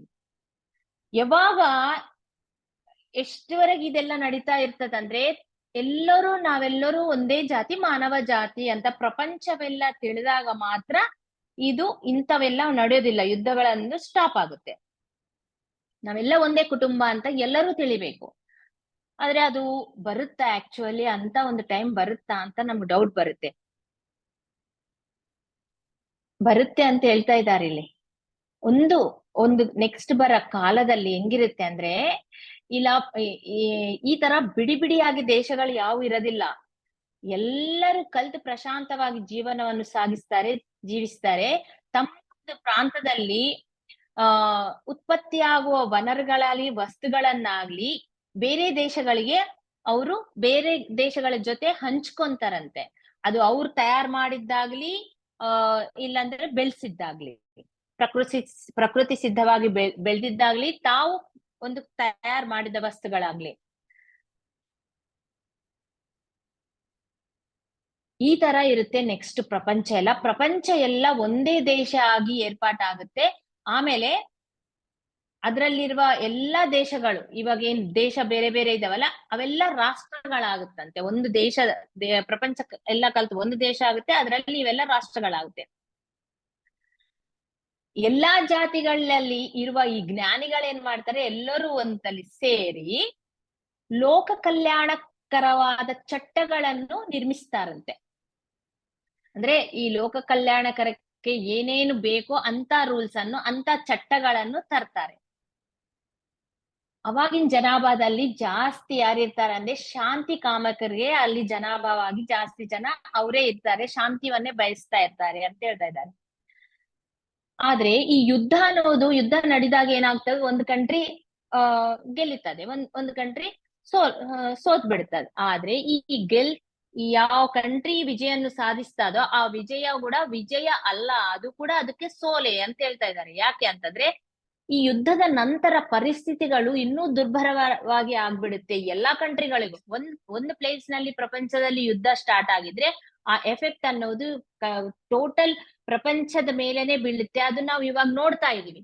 ಎಷ್ಟೆಲ್ಲ ರೇಟ್ಸ್ ಜಾಸ್ತಿ ಆಗೋದಾಗ್ಲಿ, ಬೇರೆ ಬೇರೆ ಈ ಸ್ಟಾಕ್ ಮಾರ್ಕೆಟ್ ನಲ್ಲಿ ಕೂಡ ಅಪ್ಸ್ ಡೌನ್ಸ್ ಆಗೋದು, ಪ್ರತಿ ಒಂದ್ರ ಮೇಲೆ ಎಫೆಕ್ಟ್ ಅನ್ನೋದು ಕಂಪಲ್ಸರಿ ಇದ್ದೇ ಇರುತ್ತೆ. ಪರಿಸ್ಥಿತಿಗಳು ಮುಂಚೆಕಿನ್ನ ಇನ್ನೂ ಬಹಳ ದುರ್ಭರವಾಗಿ ಆಗ್ಬಿಡುತ್ತೆ ಅಂತ ಹೇಳ್ತಾ ಇದ್ದಾರೆ. ಬಹಳ ಕಷ್ಟಕರವಾಗಿರುತ್ತೆ. ಅಷ್ಟೇ ಆಗ್ಲಿ, ಈ ಪರಮ ಗುರುಗಳು ಬಹಳ ಯುದ್ಧಗಳನ್ನು ಈ ಪ್ರಪಂಚವನ್ನು ಶಾಂತಿ ಮಾರ್ಗದಲ್ಲಿ, ಪ್ರಗತಿ ಮಾರ್ಗದಲ್ಲಿ ನಡೆಸ್ಬೇಕಂತ ಅವ್ರ ಶಕ್ತಿಗೆ ಮೀರಿ ಅವ್ರು ಕೆಲಸ ಮಾಡ್ತಾ ಇದ್ದಾರೆ. ಪರಮ ಗುರುಗಳೆಲ್ಲರೂ ಶಕ್ತಿ ವಂಚನೆ ಇರ್ಲಾರ್ದೆ ಕೆಲಸ ಮಾಡ್ತಾ ಇದ್ದಾರೆ. ಆದ್ರೂ ಸಹ ಅದು ಪರಿಮಿತವಾಗಿನೇ ಇರುತ್ತೆ ಆ ಒಂದು ಎಫರ್ಟ್ ಅನ್ನೋದು. ಏಕೆ ಅಂತಂದ್ರೆ ಅವರಿಗೆ ಪೂರ್ತಿ ಹಕ್ಕು ಅನ್ನೋದಿರೋದಿಲ್ಲ. ಮಾನವ ಜೀವನದಲ್ಲಿ ಪೂರ್ತಿ ಇಂಟರ್ಫಿಯರ್ ಆಗಕ್ಕೆ ಹಕ್ಕು ಇರೋದಿಲ್ಲ. ಯಾಕೆ ಅಂತಂದ್ರೆ ಮಾನವ ಒಂದು ವಿಚಿತ್ರವಾದ ರೂಲ್ ಇದೆ ಇಲ್ಲಿ. ಎಲ್ಲಿ? ಭೂಲೋಕದ ಮೇಲೆ, ಭೂ ಪ್ರಪಂಚದ ಮೇಲೆ. ಏನು ಆ ರೂಲು ಅಂತಂದ್ರೆ, ಪ್ರತಿ ಮಾನವನಿಗೆ ಏನಿದೆ ಅಂದ್ರೆ ಸಂಕಲ್ಪ ಸ್ವೇಚ್ಛ ಅನ್ನೋದು ರೂಲ್ ಇದೆ. ಆ ವಿಚಿತ್ರವಾದ ರೂಲ್ ಇದ್ದಿದ್ ಸಲ್ವಾಗ ಎಷ್ಟು ಇಂಟರ್ಫಿಯರ್ ಆಗ್ಬೇಕು ಅಷ್ಟೇ ಇಂಟರ್ಫಿಯರ್ ಆಗಕ ಬರುತ್ತೆ. ಅಷ್ಟಕ್ಕಿಂತ ಜಾಸ್ತಿ ಯಾರಿಗೂ ಇಂಟರ್ಫಿಯರ್ ಆಗಾಕ ಅಲ್ಲಿ ಚಾನ್ಸ್ ಇರೋದಿಲ್ಲ. ಅದಕ್ಕೆ ಪರಮ ಗುರುಗಳು ಅವ್ರ ಶಕ್ತಿ ವಂಚನೆ ಇರ್ಲಾರ್ದೆ ಕೆಲಸ ಮಾಡ್ತಾ ಇದ್ರು ಕೂಡ ಇವೆಲ್ಲ ನಡೀತಾ ಇದೆ ಅಂತ ಹೇಳ್ತಾ ಇದ್ದಾರೆ. ಮಾನವ ಅರ್ಥ ಮಾಡ್ಕೋಬೇಕು, ತಮ್ಮಷ್ಟಕ್ಕೆ ತಾನೇ ಇವೆಲ್ಲ ಚೇಂಜಸ್ ತಂದ್ಕೋಬೇಕು ಅಷ್ಟೇ. ಸೊ ಇನ್ನೊಂದು ಕ್ವಶನ್ ಹೇಳ್ತಾರೆ, ಮಾನವ ಪರಿಣಿತಿ ಹೊಂದಿದ ಮೇಲೆ ಬೇರೆ ಬೇರೆ ಚೈತನ್ಯ ಸ್ಥಾಯಿನಲ್ಲಿ ಅವನು ಯಾವ ತರ ಸರ್ವೈವ್ ಆಗ್ತಾನೆ ಅಂದ್ರೆ ನಿದ್ದೆಯಿಂದ ಹೊರಗೆ ಬಂದು ಇವಾಗ ಬೇರೆ ಚೈತನ್ಯ ಸ್ಥಾಯಿಗೆ ಹೋಗ್ತಾನೆ. ಆಸ್ಟ್ರಲ್ ಟ್ರಾವೆಲ್ ಅಂತ ಸೂಕ್ಷ್ಮ ಶರೀರ ಯಾನ ಮಾಡಿ ಅದು ಬೇರೆ ಚೈತನ್ಯ ಸ್ಥಾಯಿ, ಭೂಲೋಕ ಅನ್ನೋದು ಬೇರೆ ಚೈತನ್ಯ ಸ್ಥಾಯಿ. ಎರಡು ತಲ್ಲಿ ಹೋಗಿದ್ದೆಲ್ಲ ನೆನ್ಪಿಟ್ಕೊಂಡು ಯಾವ ತರ ಅದನ್ನ ಯೂಸ್ ಮಾಡ್ಕೋಬಹುದು ಅಂತಂದ್ರೆ, ಆಕ್ಚುಲಿ ಪ್ರತಿ ಮಾನವ ಫಸ್ಟ್ ಮೊದಲನೇ ಜನ್ಮದಿಂದ ಲಾಸ್ಟ್ ಅವನು ಆಯ್ತು ಮೋಕ್ಷ ಹೊಂದಿದಾನೆ ಅಂತ ಹೇಳ್ಬೇಕು ಅಂತಂದ್ರೆ ಅಪ್ರಾಕ್ಸಿಮೇಟ್ಲಿ 500ರಿಂದ 600 ಜನ್ಮಗಳು ತಗೋಬೇಕಾಗುತ್ತಂತೆ. ಅಷ್ಟು ಜನ್ಮಗಳಲ್ಲಿ ಲಾಸ್ಟ್ 50 ಜನ್ಮಗಳಲ್ಲಿ ಮಾತ್ರ ಈ ಒಂದು ಮನುಷ್ಯನಿಗೆ ಆಧ್ಯಾತ್ಮಿಕತೆ ಅನ್ನೋದು ಪರಿಚಯವಾಗುತ್ತೆ. ಆಧ್ಯಾತ್ಮಿಕತೆ ಬಗ್ಗೆ ಸ್ವಲ್ಪ ಇಂಟ್ರೆಸ್ಟ್ ಬರುತ್ತೆ. ಆ ಒಂದು ಕಡೆ ಪಯಣ ಅನ್ನೋದು ಸಾಗಿಸ್ತಾನೆ. ಅವಾಗ ಮಾಡಿ ಪಯಣ ಮಾಡ್ತಾ ಮಾಡ್ತಾ ಏನ್ ಕಲಿತಾನೆ ಅವನು, ಏನು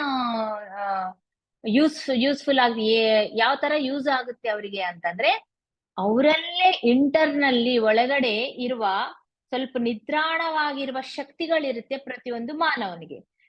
ಏನು ಅಂದ್ರೆ ಒಂದು ಸಹಜ ಪ್ರೇರಣೆ, ಇಂಟ್ಯೂಷನ್ ಅಂತ ಹೇಳ್ತಾರಲ್ವಾ, ಒಂದು ನಮ್ಮ ಅಂತರ್ವಾಣಿಯನ್ನು ಕೇಳುವುದು, ಇಂಟ್ಯೂಷನ್, ಸಹಜ ಪ್ರೇರಣೆ, ಯೋಗ ದೃಷ್ಟಿ, ಪೂರ್ತಿ ಸ್ಪೃಹದಿಂದ ಶರೀರವನ್ನು ಬಿಟ್ಟು ಹೊರಗೆ ಬಂದು ಅದನ್ನ ನೆನ್ಪಿಟ್ಕೊಂಡು ಅದನ್ನ ಈ ಹಾಸ್ಟೆಲ್ ಟ್ರಾವೆಲ್ ಅನ್ನು ಕೂಡ ಯೂಸ್ ಮಾಡ್ಕೊಳ್ಳೋದು ಈ ನಿಜ ಜೀವನದಲ್ಲಿ. ಇವೆಲ್ಲ ಲಾಸ್ಟ್ ಜನ್ಮಗಳಲ್ಲಿ ಅವರಿಗೆ ಆ ಶಕ್ತಿಗಳನ್ನು ಜಾಗೃತ ಮಾಡ್ಕೊಂತಾನೆ. ಯಾವ ತರ?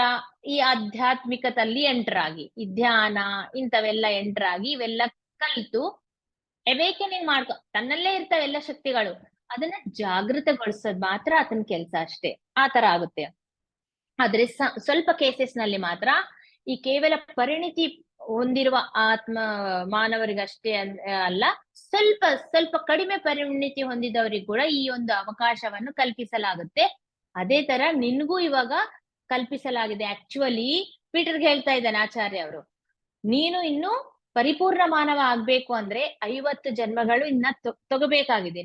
ನಿನ್ನ ಒಂದು ಕೋಟಾನಲ್ಲಿ ಏನಿದೆ, ಇನ್ನ 50 ಜನ್ಮಗಳು ತಾಳ್ಬೇಕು ನೀನು ಆಕ್ಚುಲಿ. ಆದ್ರೆ ನಿನಗೆ ಈ ಒಂದು ಅವಕಾಶಗಳು ಇಷ್ಟೆಲ್ಲ ಸ್ಪೆಷಲ್ ಟ್ರೈನಿಂಗ್ ಕೊಡಲಾಗ್ತಾ ಇದೆ. ಯಾಕೆ ಅಂತಂದ್ರೆ ಪ್ರತ್ಯೇಕವಾದ ತರ್ಫೀದು ಕೊಡಲಾಗ್ತಾ ಇದೆ. ಯಾಕೆ ಅಂತಂದ್ರೆ ನಿನ್ ಕೆಲ್ಸ ನಮ್ಗಿದೆ, ನಮ್ ಕೆಲ್ಸ ನಿನ್ಗಿದೆ, ನಿನ್ನಿಂದ ನಮ್ಗೆ ಲಾಭ ಇದೆ, ನಮ್ಮಿಂದ ನಿನ್ಗೆ ಲಾಭ ಇದೆ.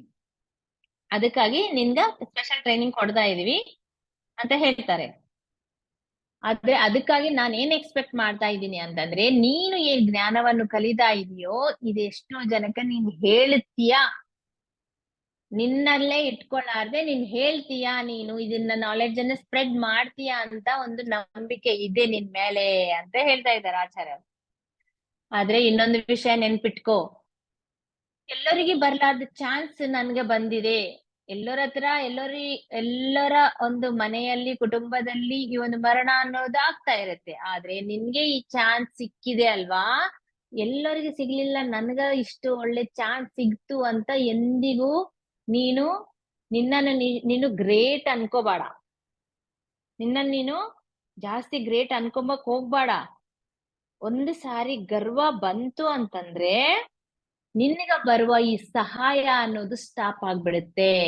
ಯಾರಿಗಾದ್ರೂ ಅಷ್ಟೇ, ಈ ಗರ್ವ ಅನ್ನೋದು, ಅಹಂಕಾರ ಅನ್ನೋದು ಇಷ್ಟು ಡೇಂಜರಸ್ ಅಂತಂದ್ರೆ, ಒಂದು ಸಾರಿ ಅದು ಬಂತು ಅಂತಂದ್ರೆ ಈ ಪ್ರಕೃತಿ ಆಗ್ಲಿ, ಗುರುಗಳಾಗ್ಲಿ, ಈ ಹೈಯರ್ ಲೆವೆಲ್ ಇರುವ ಆತ್ಮಗಳಾಗ್ಲಿ, ಪರಿಪೂರ್ಣ ವ್ಯಕ್ತಿಗಳಾಗ್ಲಿ, ಅವರು ಏನ್ ಸಹಾಯ ಮಾಡ್ತಾ ಇರ್ತಾರಲ್ವಾ, ಹೆಲ್ಪ್ ಮಾಡ್ತಾ ಇರ್ತಾರಲ್ವಾ, ಅದನ್ನ ಕಂಪ್ಲೀಟ್ ಸ್ಟಾಪ್ ಮಾಡ್ಬಿಟ್ಟು ಪೂರ್ತಿ ಡೌನ್ಗೆ ಬಿದ್ದು ಬಿಡೋ ಚಾನ್ಸಸ್ ಇರುತ್ತೆ. ಅದಕ್ಕಾಗಿ ಅಹಂಕಾರ ತಂದ್ಕೋಬೇಡ ಅಂತ ಹೇಳ್ತಾ ಇದ್ದಾರೆ ಇಲ್ಲಿ. ಅದು ನಮಗೂ ಹೇಳ್ತಾ ಇದ್ದಾರೆ. ಸೊ ಇನ್ನೊಂದು ಕ್ವಶನ್ ಕೇಳ್ತಾ ಇದ್ದಾರೆ, ಇದು ಲಾಸ್ಟ್ ಕ್ವಶನ್. ಏನು ಅಂತಂದ್ರೆ, ಈ ಒಂದು ಪರಿಣಾಮ ಕ್ರಿಯೆಯಲ್ಲಿ ಪ್ರತಿಯೊಂದು ಆತ್ಮ ಬಂದಾಗೆ ಸ್ಟಾರ್ಟ್, ತನ್ನ ಜರ್ನಿ ಸ್ಟಾರ್ಟ್ ಮಾಡಿದಾಗಿಂದಲೂ ಈ ಸ್ತ್ರೀ ಜನ್ಮಗಳು ಪುರುಷ ಜನ್ಮಗಳು ಸಮಾನವಾಗಿ ತಗೊಳ್ಳುತ್ತಾ, ಇಲ್ಲಾಂದ್ರೆ ಜಾಸ್ತಿ ಕಡಿಮೆ ಇರುತ್ತಾ ಅಂತ. ಆಕ್ಚುಲಿ ಥಿಯರಿಟಿಕಲ್ ಆಗಿ ಎರಡು ಸಮಾನ ಜನ್ಮಗಳು ಇವಷ್ಟು ತಗೋಬೇಕು ಆಕ್ಚುಲಿ. ಬಟ್ ಇಲ್ಲಿ ಪ್ರಾಕ್ಟಿಕಲ್ ಬಂದಾಗ ಚೇಂಜ್ ಆಗ್ಬಿಡುತ್ತೆ. ಏಕೆ ಅಂತಂದ್ರೆ, ಕೆಲವು ಗುಣಗಳು ಸ್ತ್ರೀ ಜನ್ಮದಲ್ಲೇ ಇರುತ್ತೆ, ಸ್ತ್ರೀಗೆ ಇರುತ್ತೆ ಕೆಲವು ಗುಣಗಳು. ಕೆಲವು ಲಕ್ಷಣಗಳು ಕೇವಲ ಪುರುಷ ಜನ್ಮದಲ್ಲೇ ನಾವು ಕಲಿಬಹುದು. ಆದ್ರೆ ಇವಾಗ ಒಬ್ಬ ವ್ಯಕ್ತಿಗೆ, ಒಂದು ಪುರುಷನಿಗೆ ಅವರಿಗೆ ಧೈರ್ಯ ಇಲ್ಲ ಅಂತ ಅನ್ಕೊಳ್ರಿ, ಡೆಸಿಷನ್ ಮೇಕಿಂಗ್ ಕೂಡ ಇಲ್ಲ, ಒಂದು ನಿರ್ಣಯ ಸರಿಯಾದ ಟೈಮ್ ನಲ್ಲಿ ಸರಿಯಾದ ನಿರ್ಣಯ ತಗೊಳ್ಳುವ ಕೆಪಾಸಿಟಿ ಇಲ್ಲ. ಈ ತರ ಬಹಳ ಲಕ್ಷಣಗಳು ಇರುತ್ತೆ. ಪುರುಷನಿಗೆ ಬಹಳ ಲಕ್ಷಣಗಳಿರುತ್ತೆ, ಸ್ತ್ರೀಗೂ ಬಹಳ ಲಕ್ಷಣ ಇಲ್ಲ ಅಂದಾಗ ಆ ಆತ್ಮ ಏನ್ ಮಾಡುತ್ತೆ, ಒಂದು ಜನ್ಮದಲ್ಲಿ ಕಲ್ತ್ರೆ ಓಕೆ, ಬಟ್ ಅದು ಕಲ್ತಿಲ್ಲ ಅಂತಂದ್ರೆ ಏನ್ ಮಾಡುತ್ತೆ ಅಂತಂದ್ರೆ, ಕಂಟಿನ್ಯೂ ಆಗಿ 2-3 ಪುರುಷ ಜನ್ಮಗಳನ್ನೇ ತಾಳುತ್ತೆ. ಅದು ಅವೆಲ್ಲ ಗುಣಗಳು ಕಲಿಯೋವರೆಗೆ ಆ ಜನ್ಮಗಳನ್ನೇ ತಾಳ್ತಾ ಇರುತ್ತೆ. ಆಮೇಲೆ ಸ್ತ್ರೀ ಜನ್ಮಕ್ಕೆ ಬಂದಿದ್ಮೇಲೆ, ಸ್ತ್ರೀ ಜನ್ಮದಲ್ಲಿ ಏನಿರುತ್ತೆ, ಸ್ತ್ರೀ ಜಾಸ್ತಿ ಕರುಣೆ ಇರುತ್ತೆ, ಸ್ತ್ರೀ ಹತ್ರ ಪೇಶನ್ಸ್ ಇರುತ್ತೆ, ನಿಸ್ವಾರ್ಥ ಸೇವೆ ಅನ್ನೋದಿರುತ್ತೆ, ಮಾತೃತ್ವ ಅನ್ನೋದಿರುತ್ತೆ, ಬಹಳ ಇರುತ್ತೆ. ಸ್ತ್ರೀಗೆ ಕೂಡ ಬಹಳ ಕ್ವಾಲಿಟೀಸ್ ಇರುತ್ತೆ. ಆ ಎಲ್ಲ ಕ್ವಾಲಿಟೀಸ್ ಕಲಿಬೇಕು ಅಂದ್ರೆ ಒಂದೊಂದ್ ಸಾರಿ ಆಗಿಲ್ಲ ಅಂತಂದ್ರೆ ಕಂಟಿನ್ಯೂ ಆಗಿ 2-3 ಜನ್ಮಗಳು ಸ್ತ್ರೀ ಆಗಿ ಕೂಡ ಅದು ಜನ್ಮ ತಾಳುತ್ತೆ. ಈ ತರ ಅದು ತನ್ನ ಒಂದು ಜರ್ನಿನಲ್ಲಿ ಯಾವ ತರ ಬೇಕು ಅನ್ನೋದು ಡೆಸಿಷನ್ ತಗೊಂಡು ನೆಕ್ಸ್ಟ್ ವಾಟ್ ಅನ್ನೋದು ತಾನು ಡಿಸೈಡ್ ಮಾಡುತ್ತೆ. ಆಕ್ಚುಲಿ ಎರಡು ಕರೆಕ್ಟ್ ಆಗಿ ಸೇಮ್ ಕಲಿತಾ ಹೋದ್ರೆ ಆಫ್ ಈ ಜನ್ಮ ಇರ್ತವೆ. ಆದ್ರೆ ರೂಲ್ ಅಂತೂ ಏನಿದೆ ಅಂತಂದ್ರೆ, ಲಾಸ್ಟ್ ಫೈನಲ್ ಸ್ಟೇಜಿಗೆ ಬಂದಾಗ ಈ ಸ್ತ್ರೀ ಮತ್ತು ಪುರುಷ ಸಂಬಂಧ ಎಲ್ಲಾ ಪ್ರಧಾನ ಲಕ್ಷಣಗಳು ಆ ಒಂದು ಆತ್ಮದಲ್ಲಿ ಎಷ್ಟು ಪರ್ಸೆಂಟೇಜ್ ಇರ್ಬೇಕು ಅಷ್ಟು ಪರ್ಸೆಂಟೇಜ್ ಮಾತ್ರ ಇರ್ಲೇಬೇಕು, ಕಂಪಲ್ಸರಿ ಇರ್ಲೇಬೇಕು. ಲೀಸ್ಟ್ ಎಷ್ಟಿರ್ಬೇಕೋ ಅಷ್ಟು ಇರ್ಲೇಬೇಕು. ಜಾಸ್ತಿ ಇದ್ರೂ ಪರವಾಗಿಲ್ಲ, ಬಟ್ ಲೀಸ್ಟ್ ಅಂತ ಎಷ್ಟಿರ್ಬೇಕೋ ಅಷ್ಟು ಇರ್ಲೇಬೇಕು. ಅಷ್ಟು ಆ ಲಕ್ಷಣಗಳನ್ನ ಡೆವಲಪ್ ಮಾಡ್ಕೊಂಡು ಇರ್ಬೇಕು. ಅದು ಅಷ್ಟುವರೆಗೆ ಜನ್ಮಗಳು ತಾಳ್ಬೇಕು ಅಂತ ಹೇಳ್ತಾರೆ. ಸೊ ಮತ್ತೆ ಹೇಳ್ತಾರೆ ಆಚಾರ್ಯ, ಇನ್ನ ಸಾಕು, ಇಷ್ಟುವರೆಗ ಆಯ್ತು, ನಿನ್ ಕ್ವಶನ್ಗಳೆಲ್ಲ ಮುಗ್ದುವಲ್ಲ ಅಂದ್ರೆ ಅವ್ರಿಗೆ ಎಲ್ಲ ಗೊತ್ತಾಗ್ತಾ, ಲಿಸ್ಟ್ ನಲ್ಲಿನ ಕ್ವಶನ್ಸ್ ಇದೇನೋ ಇಲ್ಲೋ ಕೂಡ ಗೊತ್ತಾಗ್ಬಿಡುತ್ತೆ. ಆಯ್ತಲ್ಲ, ನಿನ್ ಕ್ವಶನ್ಸ್ ಎಲ್ಲ ಮುಗಿತಲ್ಲ, ಆಯ್ತು. ಇನ್ನು ನೀನೆಲ್ಲ ಶಾರ್ಟ್ ಹ್ಯಾಂಡ್ ನಲ್ಲಿ ಬರ್ಕೊಂಡ್ಬಿಟ್ಟಿ, ನಾನು ಯಾವಾಗ ಹೇಳ್ತಾ ಇದ್ದೀನೋ ನೀನ್ ಎಲ್ಲ ಶಾರ್ಟ್ ಹ್ಯಾಂಡ್ ನಲ್ಲಿ ಬರ್ಕೊಂಡ್ಬಿಟ್ಟಿಯಲ್ಲ, ಇದನ್ನೆಲ್ಲ ಡೀಟೇಲ್ ಆಗಿ ಬರ್ಕೊಂಡಿದ್ಮೇಲೆ ಚೆನ್ನಾಗಿ ರೆಸ್ಟ್ ಮಾಡು. ಇವಾಗ ನೀನು ಬಹಳ ಟಯರ್ಡ್ ಆಗ್ಬಿಟ್ಟಿಯಾ, ಈ ದಿನ ರಾತ್ರಿ ನಾನು ನಿನ್ಗೆ ಫೋರ್ಸ್ ಮಾಡೋದಿಲ್ಲ, ಆತರ ಅಸ್ಟ್ರಲ್ ಟ್ರಾವೆಲಿಂಗ್ ಮಾಡಿ ಮತ್ತೆ ನೀನ್ ಟ್ರೈ ಮಾಡು, ಆತರ ಮಾಡು, ಇನ್ನ ಕಲಿ ಅಂತ ನಾನು ಇವತ್ತು ಫೋರ್ಸ್ ಮಾಡಂಗಿಲ್ಲ. ಬಹಳ ಟಯರ್ಡ್ ಆಗ್ಬಿಟ್ಟಿಯಾ ನೀನು, ಚೆನ್ನಾಗಿ ಇವತ್ತು ರೆಸ್ಟ್ ತಗೊಂಡ್ಬಿಡು. ಆದ್ರೆ 1 ವೀಕ್ ವರೆಗೆ ನಾನ್ ಮತ್ತೆ ಬರೋದಿಲ್ಲ. 7 ಡೇಸ್ ಟೈಮ್ ಕೊಡ್ತಾ ಇದ್ದೀನಿ ನಿನ್ಗೆ. 1 ವೀಕ್ ಬರೋದಿಲ್ಲ, ನೋಟ್ಸ್ ಪ್ರಿಪೇರ್ ಮಾಡ್ಕೋ. ಆಮೇಲೆ ನಾಳೆಯಿಂದ ಮತ್ತೆ ಆಸ್ಟ್ರಲ್ ಟ್ರಾವೆಲ್ ಟ್ರೈ ಮಾಡ್ತೀಯೋ, ಮತ್ತೆ ಏನೇನ್ ಕಲಿತೀಯೋ, ಎಲ್ಲೆಲ್ಲಿ ತಿರುಗಾಡ್ತೀಯೋ, ಅದು ನಿನ್ ಇಷ್ಟ. ನಾನೇನ್ ನಿಂಗ ಪೋಸ್ಟ್ ಮಾಡೋದಿಲ್ಲ. 1 ವೀಕ್ ಬಿಟ್ಟು ನಾನ್ ಮತ್ತೆ ಬರ್ತೀನಿ. ಆದ್ರೆ ನೆನ್ಪಿಟ್ಕೋ, ನೀನು ಒಂದ್ ವೇಳೆ ಆಸ್ಟ್ರಲ್ ಟ್ರಾವೆಲಿಂಗ್ ಮಾಡಕ ಟ್ರೈ ಮಾಡಿ ಅಲ್ಲಿ ಏನಾದ್ರು ನಿನ್ಗೆ ನನ್ನ ಅವಶ್ಯಕತೆ ಬೇಕು ಅಂತಂದ್ರೆ ನಾನ್ ಕಂಪಲ್ಸರಿ ನಿನ್ ಜೊತೆ ಅಂತೂ ನಿನ್ಗೆ ಸಹಾಯ ಮಾಡಕ ರೆಡಿ ಇರ್ತೀನಿ ಅಂತ ನೆನ್ಪಿಟ್ಕೋ ಅಂತ ಹೇಳಿ ಹೋಗ್ಬಿಡ್ತಾರೆ. ನಾವು ಇನ್ನ ಆ ವಾರದಲ್ಲಿ ಎಷ್ಟೋ ಅಷ್ಟು ನಡೆಯುತ್ತೆ ಇವ್ರ ಜೀವನದಲ್ಲಿ, ಆದ್ರೆ ಎಲ್ಲ ಹೇಳಕ್ ಸಾಧ್ಯ ಇಲ್ಲ, ಸ್ವಲ್ಪ ಶಾರ್ಟ್ ಆಗಿ ಹೇಳ್ತೀನಿ ಅಂತ ಹೇಳ್ತಾ ಇದ್ದಾರೆ ಇವರು. ಆ ಆಗೊತ್ತೇನ್ ಮಾಡ್ತಾರೆ, ರೆಸ್ಟ್ ತಗೊಂಡ್ರೆ ಚೆನ್ನಾಗ್ ರೆಸ್ಟ್ ತಗೊಂತಾರೆ. ಮತ್ತೆ ರಾತ್ರಿ ಏನ್ ಮಾಡ್ತಾರೆ ಗೊತ್ತು, ಮತ್ತೆ ಅವ್ರಿಗೆ ಆಂಗ್ಸೈಟಿ ಇರುತ್ತಲ್ವಾ, ಅದಕ್ಕೆ ಮತ್ತೆ ಡಾಫ್ನಿ ಹತ್ರ ಹೋಗ್ಬಿಡ್ತಾರೆ. ತನ್ನಷ್ಟಕ್ಕೆ ತಾನೇ ಹಾಸ್ಟೆಲ್ ಟ್ರಾವೆಲ್ ಮಾಡಿ ಸೂಕ್ಷ್ಮ ಶರೀರಯಾನ ಮಾಡಿ ಡಾಫ್ನಿ ಹತ್ರ ಹೋಗ್ಬಿಡ್ತಾರೆ.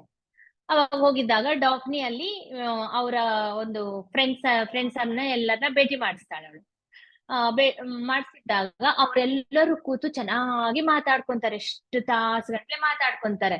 ಅಂದ್ರೆ ಭೂಲೋಕದಲ್ಲಿ ಏನೇನ್ ನಡೀತಾ ಇದೆ, ಏನೇನ್ ಪ್ರಾಬ್ಲಮ್ಸ್ ಬಗ್ಗೆ ಆಗ್ಲಿ, ಇಶ್ಯೂಸ್ ಬಗ್ಗೆ ಆಗ್ಲಿ, ಪ್ರೆಸೆಂಟ್ ಏನ್ ನಡೀತಾ ಇದೆ ಅದ್ರ ಬಗ್ಗೆ ಎಲ್ಲಾನು ಡಿಸ್ಕಸ್ ಮಾಡ್ತಾರೆ ಇವ್ರ ಜೊತೆ, ಅವ್ರ ಫ್ರೆಂಡ್ಸ್, ಡಾಫ್ನಿ ಫ್ರೆಂಡ್ಸ್ ಅಲ್ಲಿದ್ದವರು. ಯಾಕಂದ್ರೆ ಈತ ಭೂಲೋಕವಾಸಿ ಅಲ್ಲಿಗೆ ಹೋಗಿದಾನಲ್ಲ, ಇನ್ನು ಡೀಟೇಲ್ ಆಗಿ ಮಾತಾಡ್ತಾರ. ಅದು ನೋಡಿ ಇವ್ರಿಗೆ ಏನ್ ಗೊತ್ತಾಗುತ್ತೆ ಅಂದ್ರೆ, ಇವರಿಗೆ ಅಲ್ಲಿದ್ದರೂ ಕೂಡ ಎಲ್ಲ ಭೂಲೋಕದಲ್ಲಿ ಏನ್ ನಡೀತಾ ಅನ್ನೋದು ಎಲ್ಲ ಕ್ವಶನ್ಸ್ ಆಗ್ತಾ ಇದಾರೆ ನೋಡಿ. ಅಂದ್ರೆ ಪ್ರೆಸೆಂಟ್ ಸಿಚುವೇಶನ್ ಏನ್ ನಡೀತಾ ಇದೆ ಅಂತ ಗೊತ್ತಿದ್ರೆ ತಾನೇ ಕ್ವಶನ್ಸ್ ಆಗ್ತಾರೆ. ಅರೆ ಇವ್ರು ಎಲ್ಲ ಕ್ಷುಣ್ಣವಾಗಿ ಗೊತ್ತು ಇವ್ರಿಗೆಲ್ಲರಿಗೆ ಅಂತ ಅನ್ಕೊಂತಾರೆ. ಅವರು ಇನ್ನ ಎಷ್ಟೋ ಸಿನಿಮಾಗಳು ಕೂಡ ತೋರಿಸ್ತಾರೆ ಇವರಿಗೆ. ಈ ಇವ್ರಿಗೆ ಏನ್ ಬೇಕು, ಎಂತ ಸಿನಿಮಾಗಳು ನೋಡಿದ್ರೆ ಇನ್ನು ಅವ್ರಿಗೆ ಯೂಸ್ಫುಲ್ ಆಗುತ್ತೆ ಅನ್ನೋ ಎಷ್ಟೋ ಸಿನಿಮಾಗಳು ತೋರಿಸ್ತಾರೆ. ಅಲ್ಲಿ ಮತ್ತೆ ಪ್ರಕೃತಿ ಜಾಸ್ತಿ ಇರುತ್ತಲ್ಲ, ಅದು ಗಾರ್ಡನ್ ಸಿಟಿ ಅಲ್ವಾ, ಅಲ್ಲಿ ಕೂಡ ಮತ್ತೆ ಆ ಒಂದು ಗಾರ್ಡನ್ ಸಿಟಿಯನ್ನು ಕೂಡ ಸಿನಿಮಾದಲ್ಲಿ ತೋರಿಸ್ತಾರೆ. ಅವಾಗ ಈ ಒಂದು ಆಚಾರ್ಯಗೆ, ಸಾರಿ ಪೀಟರ್ಗೆ ಕಾಣಿಸುತ್ತೆ, ಒಂದು ಫೇರೀಸ್ ಕಾಣಿಸುತ್ತೆ. ಆ ಒಂದು ಗಾರ್ಡನ್ ನಲ್ಲಿ ಏನು ಪ್ರಕೃತಿ ಇದೆ ಅಲ್ಲ, ಆ ಪ್ರಕೃತಿನಲ್ಲಿ ಕಂಪ್ಲೀಟ್ ಫೇರೀಸ್ ಓಡಾಡ್ತಾ ಇರ್ತಾರೆ. ಅವಾಗ ಅವ್ರು ನೋಡಿ ಫೇರೀಸ್ ಸೈಜ್ ಎಷ್ಟಿರುತ್ತೆ ಅಂತ ಕಂಡುಹಿಡಿತಾರೆ. ಒಂದು 5ರಿಂದ 6 ಇಂಚಸ್ ನಲ್ಲಿ ಅವ್ರ ಫೇರೀಸ್ ಇರ್ತಾರೆ. ಇಷ್ಟಿರ್ಬೋದಲ್ವಾ, ಒಂದು 5 to 6 ಇಂಚಸ್ ಅಂದ್ರೆ ಇಷ್ಟಿರ್ಬೋದು ಫೇರೀಸ್. ಅವ್ರು ಚೆನ್ನಾಗಿ ಕ್ಲಿಯರ್ ಆಗಿ ಅಲ್ಲಿ ಕಾಣ್ತಾರೆ ಪೀಟರ್ ಅವರಿಗೆ ಫೇರೀಸ್. ಅಬ್ಬಾ, ಸೇಮ್ ಇಲ್ಲಿ ಹುಡುಗರ್ ಬುಕ್ ನಲ್ಲಿ ಫೇರೀಸ್ ಅಂದ್ರೆ ಯಾವ ತರ ಕೊಡ್ತಾರೆ ಅದೇ ತರ ಇದಾರೆ ಅವರು ಅಂತ ಎಕ್ಸ್ಪ್ಲೈನ್ ಮಾಡ್ತಾ ಇದ್ದಾರೆ ಇಲ್ಲಿ. ಆದ್ರೆ ಒಂದೇ ಒಂದು ಡಿಫ್ರೆನ್ಸ್ ಏನು ಅಂದ್ರೆ, ಇಲ್ಲಿ ಫೇರೀಸ್ಗೆ ರೆಕ್ಕೆಗಳಿರುತ್ತೆ, ಅಲ್ಲಿ ಮಾತ್ರ ರೆಕ್ಕೆಗಳಿಲ್ಲ ಅಂತೆ. ಯಾಕೆ ಅಂತಂದ್ರೆ ಲಾಜಿಕಲ್ಲಿ ಆಲೋಚನೆ ಮಾಡಿದ್ರೆ ಕೂಡ ಅಲ್ಲಿ ಆಕ್ಚುಯಲ್ ರೆಕ್ಕೆಗಳೇ ಬೇಕಿಲ್ಲ, ಮನುಷ್ಯರೇ ಅಲ್ಲಿ ಹಾರಾಡ್ತಾ ಇದ್ದಾರೆ, ಗಾಳಿನಲ್ಲಿ ತೇಲಾಡ್ತಾ ಹೋಗ್ತಾ ಇದ್ದಾರೆ, ಇನ್ನ ಇವ್ರಿಗೆ ವಿಂಗ್ಸ್ ಏಕೆ, ಅದಕ್ಕೆ ಅಲ್ಲಿ ಅಂತೂ ಫೇರಿಸ್ಗೆ ಇಲ್ಲ ಅಂತ ಹೇಳ್ತಾ ಇದ್ದಾರೆ. ಆದ್ರೆ ಎರಡನೇ ದಿನ ಮತ್ತೆ ಬಂದ್ಬಿಡ್ತಾರೆ, ಅದೆಲ್ಲ ಓಕೆ. ಸೆಕೆಂಡ್ ಡೇ ಮತ್ತೆ ಹಾಸ್ಟೆಲ್ ಟ್ರಾವೆಲ್ ಮಾಡಿ ಹೋಗ್ಬೇಕು ಅಂತ ತನ್ನ ಮಲಗಿದಾಗ ತನ್ನ ಶರೀರದಿಂದ ಹೊರಗ್ ಬರ್ತಾರೆ. ಆದ್ರೆ ಇನ್ನ ಹೋಗಿರಂಗಿಲ್ಲ, ಅವರೊಂದು ಸೂಕ್ಷ್ಮ ಶರೀರ ಅವ್ರ ಶರೀರ ಮೇಲೆನೆ ತೇಲಾಡ್ತಾ ಇರುತ್ತೆ. ಇನ್ನು ಸ್ವಲ್ಪ ಎತ್ತರ ಮೇಲೆ ತೇಲಾಡ್ತಾ ಇದ್ದಂಗ ಅವಾಗೆ ಸ್ವಲ್ಪ ಆದ ಕೂಡ್ಲೆ ಚಾರ್ಲಿಸ್ ಬರ್ತಾನೆ, ಅವ್ರ ತಮ್ಮ ಚಾರ್ಲಿಸ್ ಬಂದು ಅವ್ರು ಕೇಳ್ತಾನೆ, ಏನಣ್ಣ, ಏನು ನಾನು 3 ಸಾರಿ ಬಂದ್ ಹೋಗಿದ್ದೀನಿ, ನೀನ್ ಅಸಲ್ ಸಿಗ್ತಾನೆ ಇಲ್ಲ, ನಾನು ಎಷ್ಟು ಟ್ರೈ ಮಾಡ್ತಾ ಇದ್ದೀನಿ ನೀನ್ ಮೀಟ್ ಆಗ್ಬೇಕಂದ್ರೆ, ಪ್ರತಿ ಸಾರಿ ಬರ್ತೀನಿ ಅಷ್ಟ್ರೊಳಗೆ ನೀನ್ ಹೋಗ್ಬಿಟ್ಟಿರ್ತೀಯ ಅಂತ ಏನ್ ಮೀನಿಂಗ್ ಇಲ್ಲಿ? ಅವ್ರ ಶರೀರ ಅಲ್ಲೇ ಇರುತ್ತೆ, physical body, but hostel body ಹೋಗಿರುತ್ತೆ. ಅದು ಕೂಡ ಚಾರ್ಲೆಸ್ಗೆ ಗೊತ್ತಾಗ್ಬಿಡುತ್ತೆ, ಯಾಕಂದ್ರೆ ತಾನು ಕೂಡ ಹಾಸ್ಟೆಲ್ ಬಾಡಿನಲ್ಲೇ ಇದಾನಲ್ಲ, ಸೂಕ್ಷ್ಮ ಶರೀರದಲ್ಲಿ. ನೀನ್ ಯಾವಾಗೂ ನನ್ ಬಿಟ್ಟು ಹೋಗ್ಬಿಡ್ತೀಯ, ನಾನ್ ಸಿಗದೇ ಇಲ್ಲ, ನಾನ್ ಎಷ್ಟು ಟ್ರೈ ಮಾಡಿದೀನಿ ನಿನ್ ಕಾಂಟ್ಯಾಕ್ಟ್ ಮಾಡ್ಬೇಕು ಅಂದ್ರೆ. ಅವಾಗ ಫಸ್ಟ್ ಹಾಸ್ಟೆಲ್ ಟ್ರಾವೆಲ್ ನಲ್ಲಿ ಬಂದಿದೀಯ ಪೀಟರ್, ಆಚಾರ್ಯ ಅವ್ರ ಜೊತೆ ಮತ್ತೆ ಬರ್ಲೇ ಇಲ್ಲ, ನಾನು ಎಲ್ಲ ಕಡೆ ಸರ್ಚ್ ಮಾಡಿದೀನಿ, ಎಲ್ಲ ನನ್ಗೆ ಸಿಗ್ಲೇ ಇಲ್ಲ ನೀನು ಅಂತಂದ್ರೆ, ಇಲ್ಲಪ್ಪ ನಾನ್ ತುಂಬಾ ಬ್ಯುಸಿ ಆಗ್ಬಿಟ್ಟಿದೆ, ಸಾರಿ ಅಂತ ಹೇಳ್ತಾನೆ. ಸರಿ ಬಾ, ಇಬ್ರು ಸೇರಿ ಬಹಳ ದಿವ್ಸ ಆಯ್ತು ಮಾತಾಡ್ಕೊಂಡೇ ಇರ್ಲಿಲ್ಲ. ಟೆರೆಸ್ ಮೇಲೆ ಒಂದ್ ಸಣ್ಣ ರೂಮ್ ಇರುತ್ತೆ, ಯಾವಾಗ ಅವರು ಜೀವಂತವಾಗಿದ್ದಾಗ ಚಾರ್ಲೆಸ್ ಅವ್ನ ಹಾಲಿಡೇಸ್ ಬಂದಾಗ ಅಲ್ಲೇ ಕೂತು ತಾಸಗಟ್ಲೆ ಮಾತಾಡ್ತಾ ಇದ್ರು. ಅಲ್ಲಿ ಹೋಗಿ ನಾವ್ ಚೆನ್ನಾಗಿ ಮಾತಾಡ್ಕೊಳ ಅಂತ ಆ ರೂಮ್ಗೆ ಹೋಗಿ ಸೆಟ್ಲ್ ಆಗಿ ಚೆನ್ನಾಗಿ ಎಲ್ಲಾ ವಿಷಯ ಮಾತಾಡ್ಕೊಂತ ಇರ್ತಾರೆ. ಅವಾಗ ಚಾರ್ಲೆಸ್ ಹೇಳ್ತಾನೆ, ಇತ್ತೀಚೆಗೆ ನಮ್ ತಂದೆ ಅವ್ರನ್ನ ಕೂಡ ನಾನು ನಮ್ ಡ್ಯಾಡಿ ನೋಡಿದೀನಿ, ಅಲ್ಲಿ ಸೆಕೆಂಡ್ ಹಾಸ್ಟೆಲ್ ತಲದಲ್ಲಿ ಕಾಣಿಸಿದ್ರು ಅವರು ಅಂತ ಹೇಳ್ತಾರೆ. ಈ ತರ ಎಷ್ಟೋ ಮಾತಾಡ್ಕೊಂತ ಇರ್ತಾರೆ ಅವರೆಲ್ಲರೂ.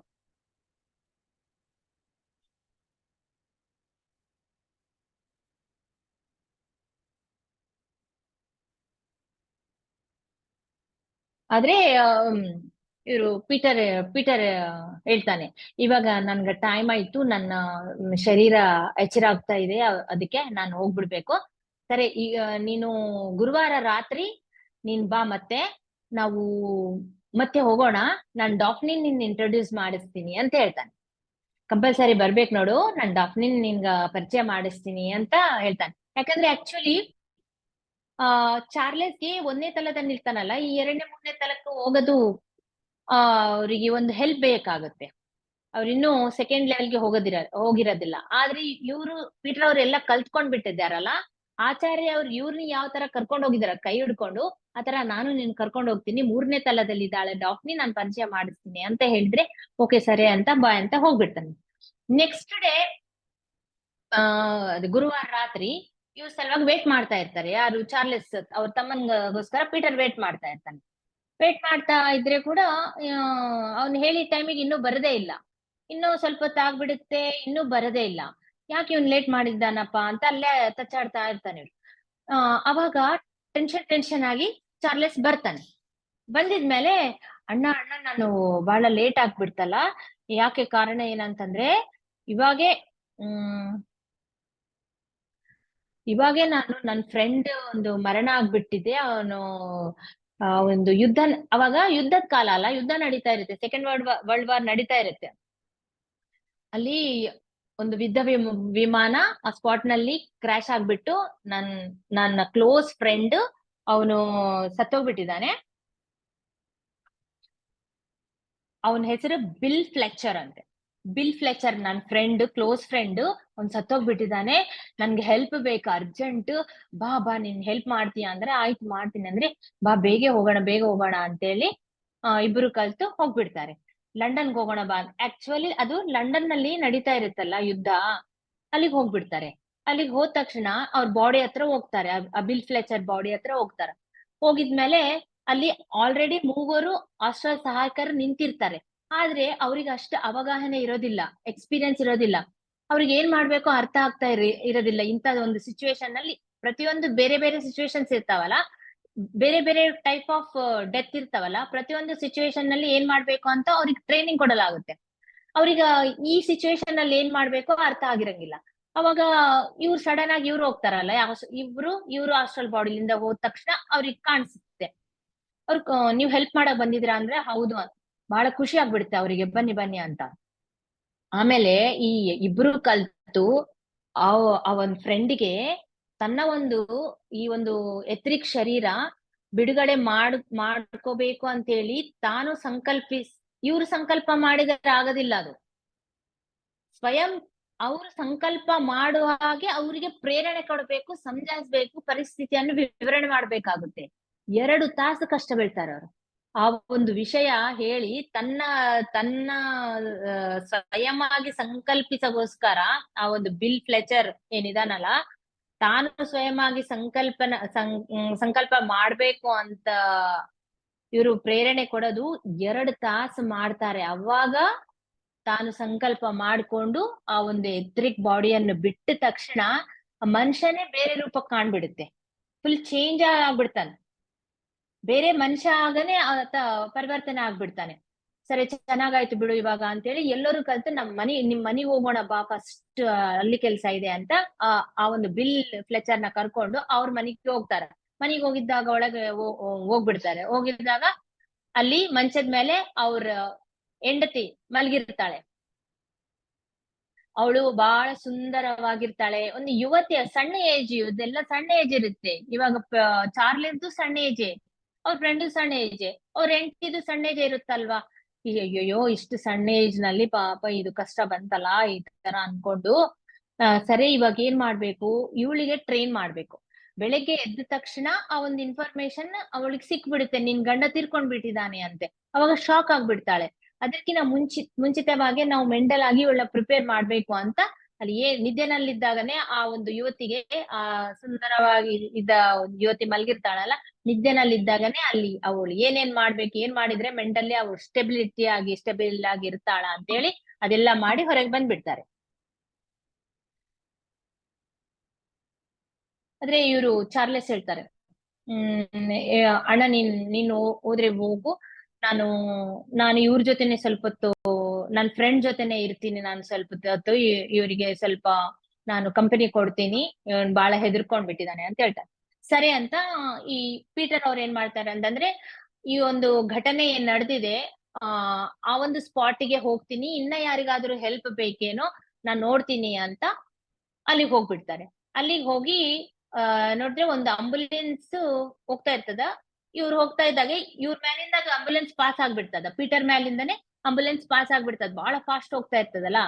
ಸರಿ ಅಂತ ಆ ಆಂಬುಲೆನ್ಸ್ ಅನ್ನು ಫಾಲೋ ಮಾಡ್ತಾರೆ ಇವರು. ಫಾಲೋ ಮಾಡಿದ್ದಾಗ ಆಂಬುಲೆನ್ಸ್ ಹೋಗಿ ಒಂದು ಹಾಸ್ಪಿಟಲ್, ದೊಡ್ಡ ಹಾಸ್ಪಿಟಲ್ ಇರುತ್ತೆ, ಆ ದೊಡ್ಡ ಹಾಸ್ಪಿಟಲ್ ಮುಂದೆ ನಿಂತಿರುತ್ತೆ.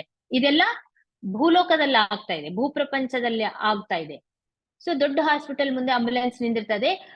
ಫಾಸ್ಟ್ ಫಾಸ್ಟ್ ಆಗಿ ಎಲ್ಲರೂ ಬಂದು ಓಪನ್ ಮಾಡಿ ಆ ಸ್ಟ್ರೆಚರ್ ಮೇಲೆ ಒಂದು ಯುವತಿ ದೇಹ ಇರುತ್ತೆ. ಆ ಸ್ಟ್ರೆಚರ್ ಅನ್ನು ಫಾಸ್ಟ್ ಆಗಿ, ಎಮರ್ಜೆನ್ಸಿ ಅಂತ ಅರ್ಥ ಆಗ್ತಾ ಇದೆ ಇದೆಲ್ಲ ನೋಡ್ತಾ ಇದ್ರೆ, ಎಮರ್ಜೆನ್ಸಿ ಇದೆ. ಎಲ್ಲ ಆ ಒಂದು ಸ್ಟ್ರೆಚರ್ ಅನ್ನು ಫಾಸ್ಟ್ ಆಗಿ ಒಳಗೆ ತಗೊಂಡು ಹೋಗ್ಬಿಡ್ತಾರೆ. ಹೋಗಿ ಒಂದು ವಾರ್ಡ್ ನಲ್ಲಿ ತಗೊಂಡು ಹೋಗ್ಬಿಡ್ತಾರೆ. ಆ ವಾರ್ಡ್ ನಲ್ಲಿ ಯಾರು ಇರ್ತಾರೆ ಅಂದ್ರೆ ಎಲ್ಲರೂ ಗಾಯ ಆಗಿದ್ದವ್ರನ್ನೆಲ್ಲ ಅದರಲ್ಲಿ ಸೇರಿಸ್ತಾ ಇರ್ತಾರೆ. ಅಲ್ಲಿ ಎಷ್ಟೋ ಜನಕ್ಕೆ ಎಲ್ಲ ಟ್ರೀಟ್ಮೆಂಟ್ ನಡೀತಾ ಇರುತ್ತೆ. ಅದರಲ್ಲಿ ಹೋಗ್ಬಿಟ್ಟಿದ್ಮೇಲೆ ಇವ್ರು ಹೋಗ್ತಾರೆ ಒಳಗಡೆ, ಪೀಟರ್ ಅವರು ಸೂಕ್ಷ್ಮ ದೇಹದಿಂದ ಒಳಗ್ ಹೋಗಿದ್ಮೇಲೆ ಅಲ್ಲಿ ಆ ಒಂದು ಸ್ಟ್ರೆಚರ್ ಏನ್ ಒಳಗ್ ಹೋಗ್ತಾ ಇರುತ್ತಲ್ಲ, ಆ ಸ್ಟ್ರೆಚರ್ ಪಕ್ಕಕ್ಕೆ ಆ ಯುವತಿನ ದೇಹ, ಸೂಕ್ಷ್ಮ ದೇಹ ಫಾಸ್ಟ್ ಫಾಸ್ಟ್ ಆಗಿ ಟೆನ್ಷನ್ ಆಗಿ ಅದರಿಂದನೇ ಓಡ್ತಾ ಇರ್ತಾಳೆ ಅವಳು. ಯಾರು ಸ್ಟ್ರೆಚರ್ ಮೇಲೆ ಇದ್ದಾಳೋ ಆ ಯುವತಿ ತನ್ನ ದೇಹದಿಂದನೇ ತನ್ನ ಸೂಕ್ಷ್ಮ ಶರೀರದ ಜೊತೆಗೆ ಟೆನ್ಷನ್ ಲಿಂದ ಓಡ್ತಾ ಇರ್ತಾಳೆ. ಓಡಿ ಆ ಸ್ಟ್ರೆಚರ್ ದಲ್ಲೇ ಇರ್ತಾಳೆ ಯುವತಿ, ತನ್ನ ಶರೀರದ ಹತ್ರನೇ ಇರ್ತಾಳೆ. ಆದ್ರೆ ಟೆನ್ಷನ್ ಲಿಂದ ಓಡಾಡ್ತಾ ಇರ್ತಾಳೆ. ಅಲ್ಲಿ ಡಾಕ್ಟರ್ಸ್ ಇರ್ತಾರೆ, ಎಲ್ಲರೂ ಟ್ರೀಟ್ಮೆಂಟ್ ಕೊಡ್ತಾರೆ, ನರ್ಸಸ್ ಇರ್ತಾರೆ, ಎಲ್ಲರ ಜೊತೆ ಮಾತಾಡ್ಬೇಕು ಅಂತ ಟ್ರೈ ಮಾಡ್ತಾ ಇರ್ತಾಳೆ. ಟೆನ್ಷನ್ ಆಗಿ ಯಾರಿಗೆ ಕೇಳಿಸುತ್ತೆ? ಅವಳು ಆಸ್ಟ್ರಲ್ ಬಾಡಿನಲ್ಲಿ ಇದ್ದಾಳೆ, ಅವರೆಲ್ಲ ಫಿಸಿಕಲ್ ಬಾಡಿನಲ್ಲಿ ಇದ್ದಾರೆ, ಯಾರಿಗೆ ಕೇಳಿಸೋದಿಲ್ಲ, ಎಷ್ಟು ಟೆನ್ಷನ್ ಪಡ್ತಾ ಇರ್ತಾಳೆ. ಆದ್ರೆ ಇವಾಗ ಪೀಟರ್ ಏನ್ ಮಾಡ್ತಾರೆ ನೋಡಿ, ಆ ಒಂದು ಆಸ್ಟ್ರಲ್ ಬಾಡಿ ಜೊತೆ ಮಾತಾಡಿಸ್ತಾರೆ. ಏನೂ ಆಗೋದಿಲ್ಲ, ಟೆನ್ಷನ್ ತಗೋಬೇಡ ಅಂತ ಹೇಳ್ತಾರೆ. ಆದ್ರೆ ಆ ಒಂದು ಅದು ಏನ್ ಆಗುತ್ತೋ ಇವ್ರಿಗೆ ಏನ್ ಗೊತ್ತಿಲ್ಲ, ಬಟ್ ಆ ಟೈಮ್ ನಲ್ಲಿ ಆತರ ಹೇಳ್ಬೇಕು ಅನ್ಸುತ್ತೆ ಇವರಿಗೆ. ಇನ್ನ ಏನ್ ಹೇಳ್ತಾರೆ, ಅವಾಗ ನೋಡ್ತಾಳ ಅವಳು ತಿರುಗಿ, ಇವ್ರು ಹಾಸ್ಟೆಲ್ ಬಾಡಿ ಅಂದಿದಾರಲ್ಲ, ಇವ್ರ ಜೊತೆ ಮಾತಾಡಕ್ ಆಗುತ್ತೆ. ಫಿಸಿಕಲ್ ಬಾಡಿನಲ್ಲಿ ಡಾಕ್ಟರ್ಸ್ ಇದ್ರೆ ಅವ್ರ ಜೊತೆ ಮಾತಾಡಕ್ ಆಗಲ್ಲ, ಆ ವಿಷಯ ಅವಳಿಗೆ ಅರ್ಥನೇ ಆಗೋದಿಲ್ಲ. ಆದ್ರೆ ಇವ್ರು ಅಬ್ಸರ್ವ್ ಮಾಡಿದ್ದೇನು ಅಂತಂದ್ರೆ, ಈ ಒಂದು ಫಿಸಿಕಲ್ ಬಾಡಿಗೆ, ಆ ಯುವತಿನ ಭೌತಿಕ ಶರೀರಕ್ಕೆ, ಸೂಕ್ಷ್ಮ ಶರೀರಕ್ಕೆ ಒಂದು ಬೆಳ್ಳಿ ತಾರು ಕಾಣಿಸ್ತಾ ಇರುತ್ತೆ, ಒಂದು ಲೈನ್ ಬೆಳ್ಳಿದು ಕಾಣಿಸ್ತಾ ಇರುತ್ತೆ, ತಾರು. ಅವಾಗ ಅದು ನೋಡಿ, ಓಹೋ ಇವಳು ಇನ್ನ ಮರಣ ಹೊಂದಿಲ್ಲ, ಇವಳು ಜೀವಂತವಾಗೇ ಇದ್ದಾಳೆ, ಇವಳು ಚೆನ್ನಾಗೇ ಇರ್ತಾಳೆ ಅಂತೇಳಿ ಅದು ಗೊತ್ತಾಗುತ್ತೆ ಇವರಿಗೆ, ಪೀಟರ್ ಅವ್ರಿಗೆ ಗೊತ್ತಾಗಿ ಇವಳಿಗೆ ಹೇಳ್ತಾರೆ ಪೀಟರ್ ಅವರು, ನೀನೇನ್ ಟೆನ್ಷನ್ ತಗೋಬೇಡ, ಎಲ್ಲ ಚೆನ್ನಾಗಾಗುತ್ತೆ, ಎಲ್ಲ ಚೆನ್ನಾಗೇ ಇದೆ. ಆ ನೀನು ಪ್ರಶಾಂತವಾಗಿರ್ಬೇಕು, ಫಸ್ಟ್ ಟೆನ್ಷನ್ ತಗೋಬಾರ್ದು, ನೀನು ಪ್ರಶಾಂತವಾಗಿದ್ದು ಡಾಕ್ಟರ್ಸ್ ನರ್ಸ್ಗಳು ಮಾಡುವ ಪ್ರಯತ್ನಗಳಿಗೆ ನಿನ್ನ ಸಂಕಲ್ಪ ಶಕ್ತಿಯನ್ನು ಜೋಡಿಸ್ಬೇಕು. ಜಸ್ಟ್ ನೋಡ್ತಾ ಇರು ಅಷ್ಟೇ, ನೋಡ್ತಾ ಕುಂದ್ರು, ಪ್ರಶಾಂತವಾಗಿರು, ನಿನ್ನ ಸಂಕಲ್ಪ ಶಕ್ತಿಯನ್ನು ಅವ್ರ ಒಂದು ಪ್ರಯತ್ನಕ್ಕೆ ಜೋಡ್ಸು, ಅವಾಗ ಉಪಯೋಗಕರವಾಗಿರುತ್ತೆ ಅಂತ ಹೇಳ್ತಾನೆ. ಅದು ಆಕ್ಚುಲಿ ಇದೆಲ್ಲ ಯಾರು ಟ್ರೈನ್ ಮಾಡಿರಂಗಿಲ್ಲ ಪೀಟರ್ಗೆ ಈ ತರ ಹೇಳ್ಬೇಕು, ಬಟ್ ಅಂತರಂಗದಲ್ಲಿ ಅವ್ರಿಗೆ ಅನ್ಸುತ್ತೆ ಈ ತರ ಹೇಳ್ಬೇಕು ಅಂತ, ಅವ್ರು ಹೇಳ್ಬಿಡ್ತಾರೆ ಆ ಟೈಮ್ ನಲ್ಲಿ, ಅದು ಉಪಯೋಗಕರವಾಗಿ ಆಗುತ್ತೆ. ಸೊ ಈ ತರ ಈ ಹಾಸ್ಟೆಲ್ ವರ್ಕ್ ಅನ್ನೋದು ಹಾಸ್ಟೆಲ್ ಸಹಾಯಕನಾಗಿ ಪೀಟರ್ದು ಅನ್ಕೊಳ್ಳಾರ್ದೆ ಸ್ಟಾರ್ಟ್ ಆಗ್ಬಿಡುತ್ತೆ. ಆ ಗುರುವಾರ ರಾತ್ರಿ ಸ್ಟಾರ್ಟ್ ಆಗ್ಬಿಡುತ್ತೆ. ಆದ್ರೆ ಆ ಒಂದು ವಾರ್ಡ್ ನಲ್ಲೇ ಇನ್ನೊಬ್ಬ ಹಾಸ್ಟೆಲ್ ಸಹಾಯಕರು ಕೂಡ ಇರ್ತಾರೆ, ಒಂದಿಬ್ಬರು ಮುಗುರು ಅಲ್ಲಿ ಓಡಾಡ್ತಾ ಇರ್ತಾರೆ, ಆಲ್ರೆಡಿ ಬೇರೆ ಪೇಷಂಟ್ ಗೆ ಹೆಲ್ಪ್ ಮಾಡ್ತಾ ಇರ್ತಾರೆ. ಅದ್ರಲ್ಲಿ ಒಬ್ರು ಜಿಮ್ ಅಂತ ಅವ್ರ ಹೆಸರು. ಅವರು ಈ ಪೀಟರ್ ಅವ್ರನ್ನ ನೋಡಿ ಬಹಳ ಖುಷಿ ಪಡ್ತಾರೆ. ಬಹಳ ಒಳ್ಳೆ ಕೆಲ್ಸ ಮಾಡ್ತಾ ಇದೀಯಾ, ನೀನು ಇವಾಗೇ ನಿನ್ನ ಕೆರಿಯರ್ ಸ್ಟಾರ್ಟ್ ಮಾಡ್ಬಿಟ್ಟಿ, ಆದ್ರೆ ಕೂಡ ನೀನ್ ಬಹಳ ಒಳ್ಳೆ ಕೆಲ್ಸ ಮಾಡ್ತಾ ಇದೀಯಾ, ಚೆನ್ನಾಗಿ ಅಂತ ಅಪ್ರಿಶಿಯೇಟ್ ಮಾಡಿ ಹೇಳ್ತಾರೆ, ಈ ತರ ಹಾಸ್ಟೆಲ್ ಸಹಾಯಕರು ಬಹಳ ಕಡಿಮೆ ಇದ್ದಾರೆ, ಇವಾಗ ಜಾಸ್ತಿ ಜನ ಬೇಕು, ಆದ್ರೆ ಅವ್ರ ಸಂಖ್ಯೆ ಬಹಳ ಕಡಿಮೆ ಇದೆ ಅಂತ ಹೇಳ್ತಾರೆ. ಅಂದ್ರೆ ಈ ಪೀಟರ್ ಅವರು ರಾತ್ರಿ ಎಲ್ಲ ಕುತ್ಕೊಂಡು ಅಲ್ಲೇ ಇದ್ದು ಆ ಒಂದು ಯುವತಿನ ಹತ್ರ ಕುತ್ಕೊಂಡು ಮಾತಾಡ್ತಾ ಅವರಿಗೆ ಸಮಾಧಾನ ಮಾಡ್ತಾ ರಾತ್ರಿ ಎಲ್ಲ ಕಳೀತಾರೆ.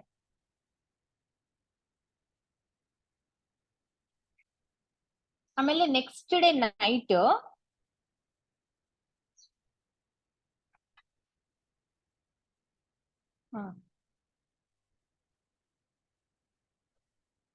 ನೆಕ್ಸ್ಟ್ ಡೇ ಏನ್ ಮಾಡ್ತಾರೆ, ಮತ್ತೆ ಡಾಫ್ನಿ ಹತ್ರ ಹೋಗ್ಬಿಡ್ತಾರೆ. ನೆಕ್ಸ್ಟ್ ಡೇ ನೈಟ್ ಮತ್ತೆ ಅವರು ಡಾಫ್ನಿ ಹತ್ರ ಹೋಗ್ಬಿಡ್ತಾರೆ. ಯಾರು, ಪೀಟರ್ ಅವರು ಹಾಸ್ಟೆಲ್ ಟ್ರಾವೆಲ್ ಮಾಡಿ ಡಾಫ್ನಿ ಹತ್ರ ಹೋಗ್ಬಿಡ್ತಾರೆ.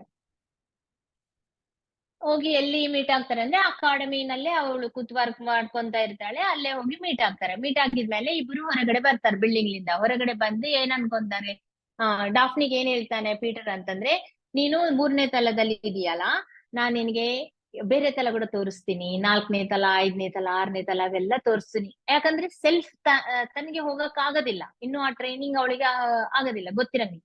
ನಾನ್ ನಿನ್ ಕರ್ಕೊಂಡು ಹೋಗ್ತೀನಿ ಅಂತ ಅಲ್ಲಿ ಹೊರಗಡೆ ಲಾನ್ ನಲ್ಲಿ ಬಂದ್ಬಿಟ್ಟು, ಲಾನ್ ನಲ್ಲಿಗೆ ಬಂದ್ಬಿಟ್ಟು ಅವ್ರೇನ್ ಮಾಡ್ತಾರೆ, ಇಬ್ಬರು ಕೈ ಕೈ ಹಿಡ್ಕೊಂತಾರೆ. ಹಿಡ್ಕೊಂಡು ಗಟ್ಟಿಯಾಗಿ ದೃಢ ಆಗಿ ಸಂಕಲ್ಪ ಮಾಡ್ಕೋಬೇಕು ಅಂತ ಇಟ್ಕೊಂತಾರೆ. ಆಮೇಲೆ ನೆನ್ಪಾಗುತ್ತೆ ಪೀಟರ್ಗೆ, ಇದು ಇವಾಗ 3ನೇ ತಲದಲ್ಲಿ ಒಂದು ಅಕಾಡೆಮಿನ ನೆನ್ಪಿಟ್ಕೊ ಅಂತ ಹೇಳಿದಾರ, ಇದನ್ನ ಆಧಾರ ಮಾಡ್ಕೊಂಡು ನಾನು ಇಲ್ಲಿಗೆ ಈಸಿಯಾಗಿ ಬಂದ್ಬಿಟ್ಟೆ.